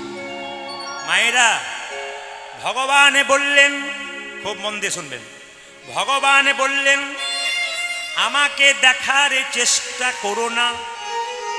মন্দিরে আমি থাকি, আমার হাত আছে কিন্তু নড়ে না, আমার পা আছে কিন্তু চলে না, আমার কোমর আছে কিন্তু দোলে না, আমার মুখ আছে কিন্তু খায় না, আমার চোখ আছে কিন্তু দেখি না। আমার সৃষ্টির দিকে তাকাও, আমি আছি। তবে কি মন্দিরে যাবে না? অবশ্যই যাবে। মন্দিরে যে করে উপাসনা তার দূর হয় বাসনা। মায়েরা, ভগবান বললেন আমার সৃষ্টির দিকে তাকাও। ছোট ছোট গাছ তার বড় বড় ফল, আর বড় বড় গাছ তার ছোট ছোট ফল। আপনাদের বাঁ দিকেই রয়েছে, আমার বাঁ দিকে কি গাছ এটা? যেটা বলুন, চাল কুমড়ো। কুমড়ো, আচ্ছা মায়েরা, কুমড়ো লতা গাছ, এত বড় ফল। একটা বট গাছ, তার ফলের ওজন কত? জোরে বলুন, 5 গ্রাম 10 গ্রাম। তাহলে এত বড় বট গাছ, তার ফলের ওজন ছোট হলো, আর কুমড়ো ফলটা বড় হলো কেন? বট গাছের ফল যদি হতো হিসাব মতো 2 কুইন্টাল 4 কুইন্টাল, ভগবান বলল বটের ফল যদি এত বড় দিতাম, গ্রীষ্মকালে আমার ভক্তরা বটের ছায়ায় বসে আমার গুণগান করত। কিন্তু যদি বটের ফলটা এত বড় দিই, কেউ বসবে না, আমার নামও করবে না, তাই বটের ফলটা ছোট করে দিলাম। একজন রাখাল বালক গরু চড়াতে গিয়ে বট গাছের উপরে বসে মনে মনে ভাবছে ভগবানের কোনো বিচার নাই, এত বড় গাছ আর এইটুকু ফল। বলতে বলতে একটা ফল নাকের চমকে উঠেছে, মনে মনে ভাবছে ভাগ্যে ফলটা আমার বড় হয় নাই, নালে আমার নাক মুখ চোখ সব ভেঙে যেত। আচ্ছা, কিছু মনে করবেন না, কুমড়ো ফলটা আপনাদের নদিয়াতে হয় না, অন্য জেলাতে হয়। দেখবেন কীর্তনিয়ারা বাড়িতে দেখবেন ভালো ভালো খাবার খায়, আর কীর্তনিয়াদের সেবাতে দেখবেন কিছু থাক আর না থাক কুমড়োর তরকারি কিন্তু থাকে। আপনাদেরও থাকে নাকি? আপনাদেরও থাকে নাকি? হ্যাঁ, একটু বলে দিই আপনাদের কিছু। না না, আমি যেখানে যাই কুমড়ো অন্তত পাই না। কেন বলুন তো? ভালো বাসা, ভালো সেবা, ভালো কিছু এসব করে। কিন্তু ওনাকে আমার প্রথম থেকে ছোট থেকে অভ্যাস আছে, তো ওনাকে আমার বারবার টান হয়। বাজার গেলে কিন্তু আমি যতই সবজি কিনি না কেন, আমার মনে হয় ওনাকে একবার দেখবো। কেন? কীর্তন শেখা শুরু থেকে পেয়েছি আর কি, বিভিন্ন জেলাতে। আচ্ছা মায়েরা, কুমড়ো ফলটা কেন কীর্তনিয়া সেবায় লাগে? একদিন কুমড়ো ফলটা গাছটা লতা হয়ে পড়ে আছে, মহাপ্রভু নাচতে নাচতে চলে যাচ্ছে। কুমড়ো গাছটা লতা হয়ে মহাপ্রভু চরণটাকে ধরে বলছে, হে প্রভু, সব ফল তোমার সেবায় লাগলো, আর আমি কেন তোমার সেবায় লাগলো না? বলছে, কুমড়ো কাঁদিস না, আমার সেবায় লাগলে না তো কী হবে? যেখানে কীর্তন হবে সেখানে মূল গায়নদের সেবাতে লেগে যাবে, ওই জন্য লেগে যায়, ওই জন্য আমাদের সবাই লেগে যায়। ওই যে দুপুরবেলায় খেয়ে যখন আমরা দুপুরবেলায় শুতে যাই বাসাতে, তখন বাড়ি থেকে ফোন আসে, কি কি সেবা হলো? বলে এই হলো, সেই হলো, ওই হলো। ওপাশ থেকে বলা আছে নাম করবে না। উনি কমিটির ছেলে বসে আছে, কীর্তন যারা করেছে তারা আমার সামনে বসে আছে দুপুরবেলা খেয়ে, ওখান থেকে ফোন করে বাড়ি থেকে, উনি ছিলেন। বলে উনি তো সব জায়গাতেই আছেন। উনি ছিলেন মানে কুমড়োর কথা বলছে। আর যিনি আমার সামনে বসেছে, ও বৌদি, উনি তাহলে আমাদের কথা বলছে। হ্যাঁ, তোমার কথাই বলছে। ওই যে কুমড়োর কথা বলছে, বুঝতেই পারছে না। কিছু মনে করবেন না, ওটা আগে হতো, এখন আর দেয় না। এখানে কিন্তু এখনো পাই নাই, তবে রাত্রে কিন্তু খুব জবরদস্ত করে পাবো। দুপুর রাতে দেখে এসেই বুঝতে পেরেছি কাটাকাটি চলছে, ইনি সব জায়গাতেই আছেন। কি কেউ থাক আর না থাক না, ও খাওয়া খুব ভালো, হজম টজম হয়, মহাপ্রভুর কৃপা আছে, কিছু মনে করবেন না। তবে গরমে একটু সাবধান করে নিতাই গৌর। সবাই রাধা রানী কি, শ্যাম সুন্দর কি, মদন মোহন কি।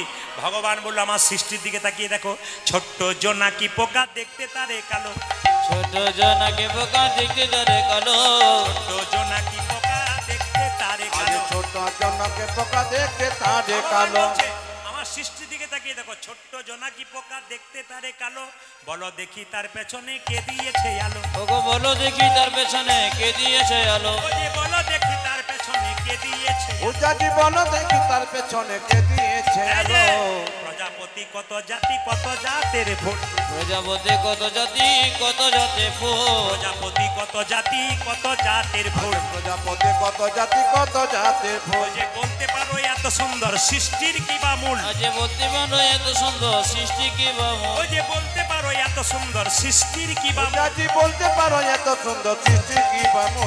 সেই তো করেছে, সেই তো করেছে, সেই তো করেছে, দেখো দেখো সেই তো করেছে। পরমেশ্বর ভগবান সেই তো করেছে। ওগো পরমেশ্বর ভগবান, হরি হরি হরি বলে, পরমেশ্বর আজ ভগবান, হরি হরি হরি বলে, পরমেশ্বর আজ ভগবান, হরি হরি হরি বলে, পরমেশ্বর আজ ভগবান, হরি হরি হরি বলে, পরমেশ্বর আজ ভগবান। হরি হরি হরি বলে সেই তো করেছে। আজ বলতে পারো এত সুন্দর সৃষ্টি কে ও যে বলতে পারো এত সুন্দর সৃষ্টি কি বারে মায়েরা, একথা নয় একেবারে ভুল, একথা নয় একেবারে ভুল। বিজ্ঞান তৈরি করতে পারে না অরিজিনাল চুল। বসে শুনুন যত ভক্ত, বিজ্ঞান তৈরি করতে পারে না অরিজিনাল রক্ত। বিজ্ঞান আগে না বৈষ্ণব আগে? বৈষ্ণব আগে। এই যে চাপা কল তৈরি করছে এটা বিজ্ঞান করছে, কিন্তু বৈষ্ণব তার আগে কি করেছে বলুন তো? ভীষ্ম যখন সরসজ্জায় ছিল তখন মা গঙ্গার জল পান করবো বলেছিল, অর্জুন তীরবিদ্ধ করেছিল, মা গঙ্গার জল ওখানে বসে পান করেছিল। আপনারা টেলিভিশন দেখছেন বিজ্ঞানের দয়ায়, কিন্তু তার আগে আপনারা মহাভারতে দেখবেন কুরুক্ষেত্রের যুদ্ধটা কে দেখেছিল? আপনার কে দেখেছিল? সঞ্জয় দেখেছিল, দেখেছিল না?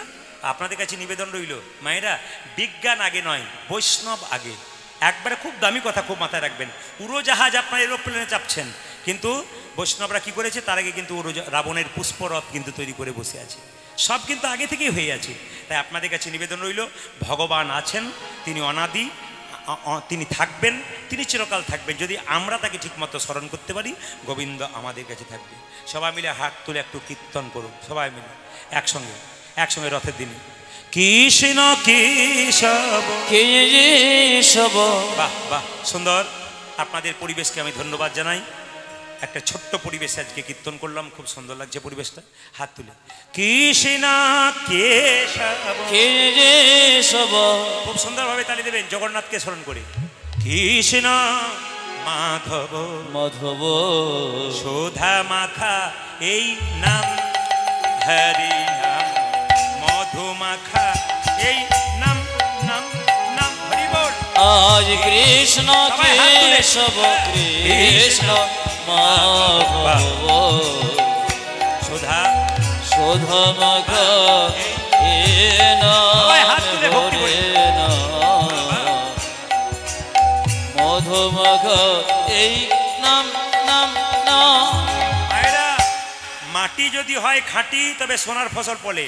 মা যদি ভালো হয় সন্তান ভালো হবে, বাবা যদি ভালো হয় সন্তান ভালো হবে।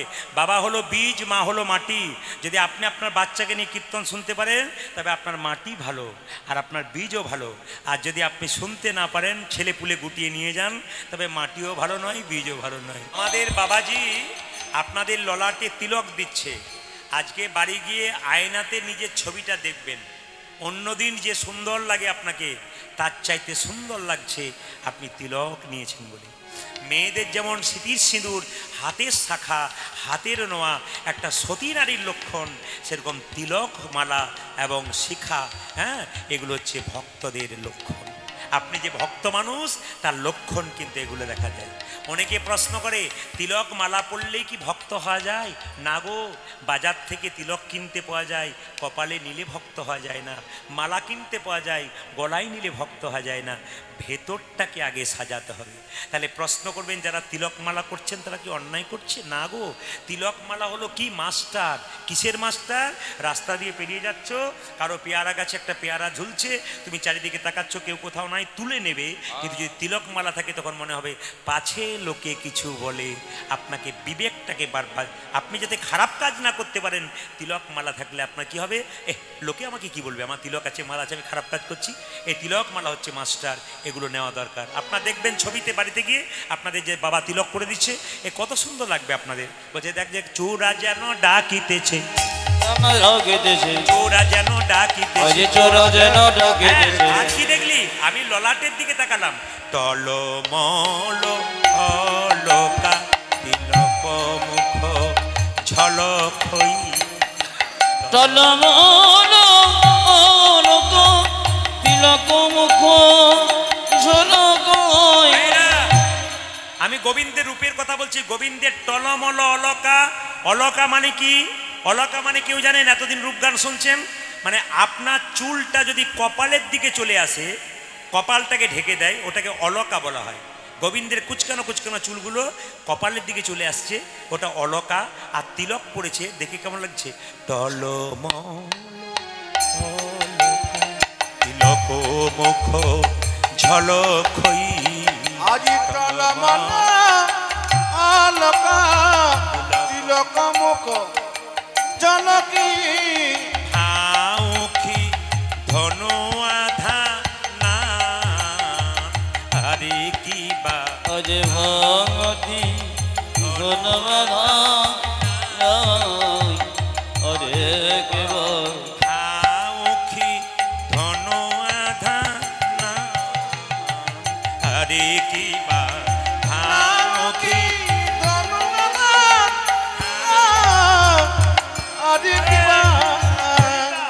আমার গোবিন্দের মুখের দিকে তাকালাম, কপালের দিকে, তিলক ঝলমল ঝলমল ঝলমল করে, তিলক ঝলমল ঝলমল ঝলমল করে, ঝলমল ঝলমল ঝলমল করে, তিলক ঝলমল ঝলমল ঝলমল পড়ে, যুবতীর কোল টলমল করে, ঝলমল ঝলমল ঝলমল করে, যুবতী কোন ঝলমল করে, ঝলমল ঝলমল ঝলমল করে, যুবতীর কোল টলমল করে, ঝলমল ঝলমল ঝলমল করে, আজি যুবকের কুল টলমল করে, ঝলমল ঝলমল ঝলমল করে, আউখি ধনু আধানা আরে কি বা অজে ভগতি ধনবাধা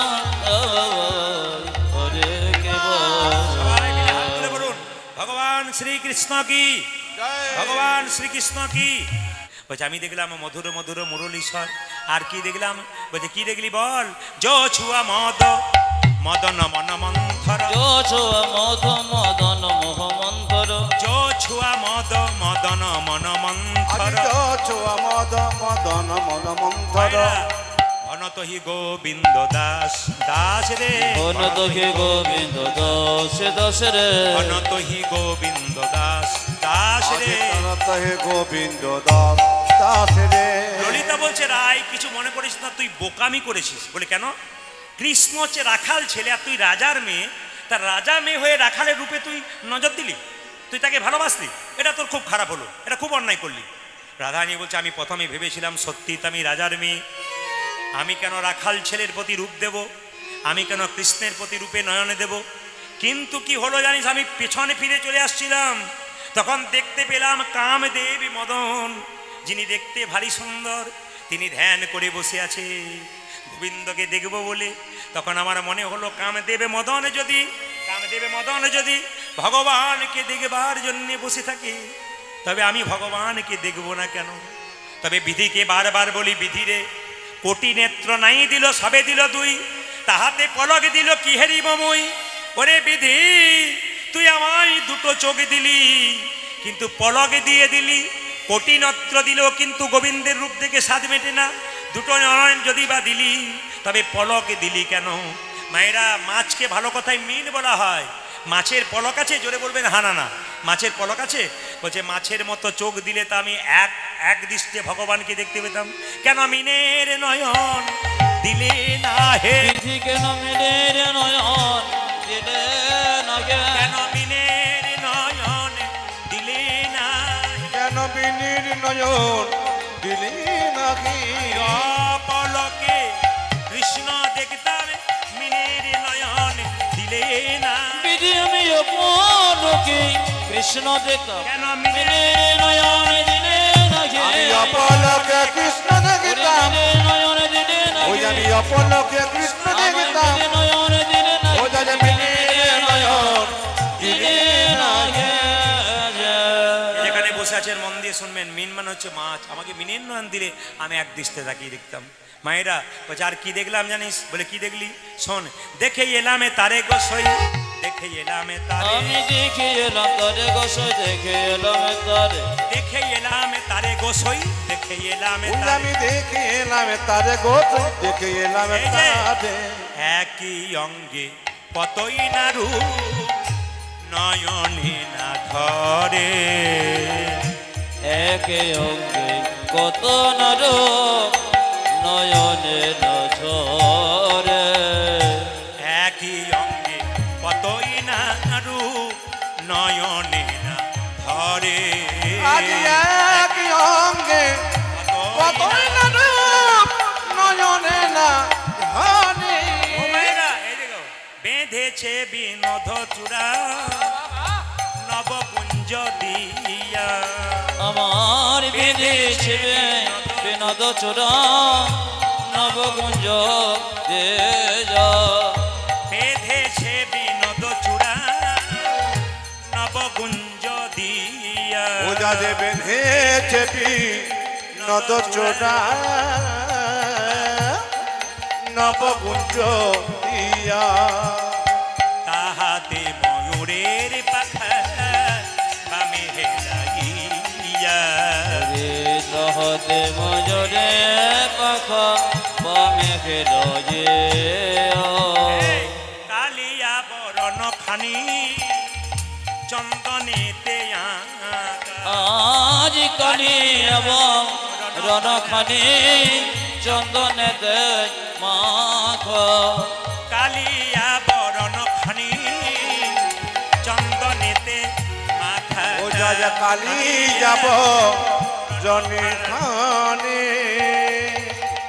চন্দনেতে মাখা তোমা হইতে জাতি ফুল নাহি গেল রাখা তোমায় হইতে যদি মাঝে গেল রাখো জাতি কুলমান রইল না আমার রে। যাতে গোলমান রইল না আমার রে জাতি কুলমান রইল না রে। আমার জাতি কুলমান রইল না রে। ওরে গোবিন্দের রূপে নয়ন দিয়ে জাতি কুলমান রইল না রে। ওইটাকে গোবিন্দের রূপে নয়ন দিয়ে আমার যাতে গোলমান রইল ওজা না যে গোবিন্দের রূপে নয়ন দিয়ে যাতে গোলমান রইল ওজা না যে গোবিন্দের রূপে রে। নয়ন দিয়ে যাতে গোলমান রইল না রে যাতে গোলমান রইল না রে তাই নিজের সন্তানকে কৃষ্ণ ভক্ত করতে গেলে মায়ের আগে কৃষ্ণ ভক্ত হন। হাত তুলে কৃষ্ণ কেশব কৃষ্ণ মাধব সুধা মাখা এই নাম হরি নাম মধু মাখা এই নাম নাম উলধ্বনি উলধ্বনি কৃষ্ণ কেশব কৃষ্ণ মাধব সুধা মাখা এ নাম হরি নাম মধু মাখা এই নাম এই নাম জপ হলো আপনারে এই নাম জপ হলো জপ নদী এই নাম জপ হলো আপনে এই হরি উলধ্বনি উলধ্বনি উলধ্বনি উলধ্বনি সবাই না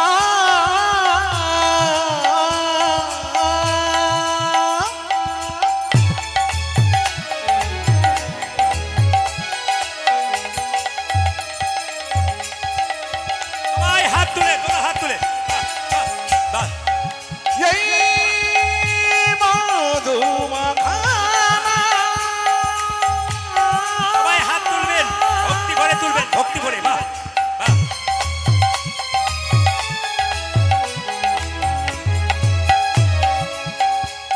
এই সুধা মাখা এই হরি নাম সবাই মিলে একটু হাত তুলে বলুন নমঃ শিবাই ওই নমঃ শিবাই নমঃ শিবাই ওই নমঃ শিবাই হরি বল নম শিবায় ওই নম শিবায় নমঃ নম শিবায় জয় নম শিবায় নমঃ শিবাই ওই নমঃ শিবাই নমঃ শিবাই ওই নমঃ শিবাই উজাজি নমঃ শিবায় নমঃ শিবায় নমঃ শিবায় নমঃ শিবায় ডম ডম ডম ডম ডম ডম ডম ডম ডমরু বাজাই নমঃ শিবাই ওই নমঃ শিবাই ডম ডম ডম ডম ডম ডম ডম ডম ডমরু বাজায় নম শিবায় জয় নম শিবায় নমঃ শিবায় ওই নমঃ শিবায় নমঃ শিবায় ওই নমঃ উলধ্বনি উজাজি নমঃ শিবায়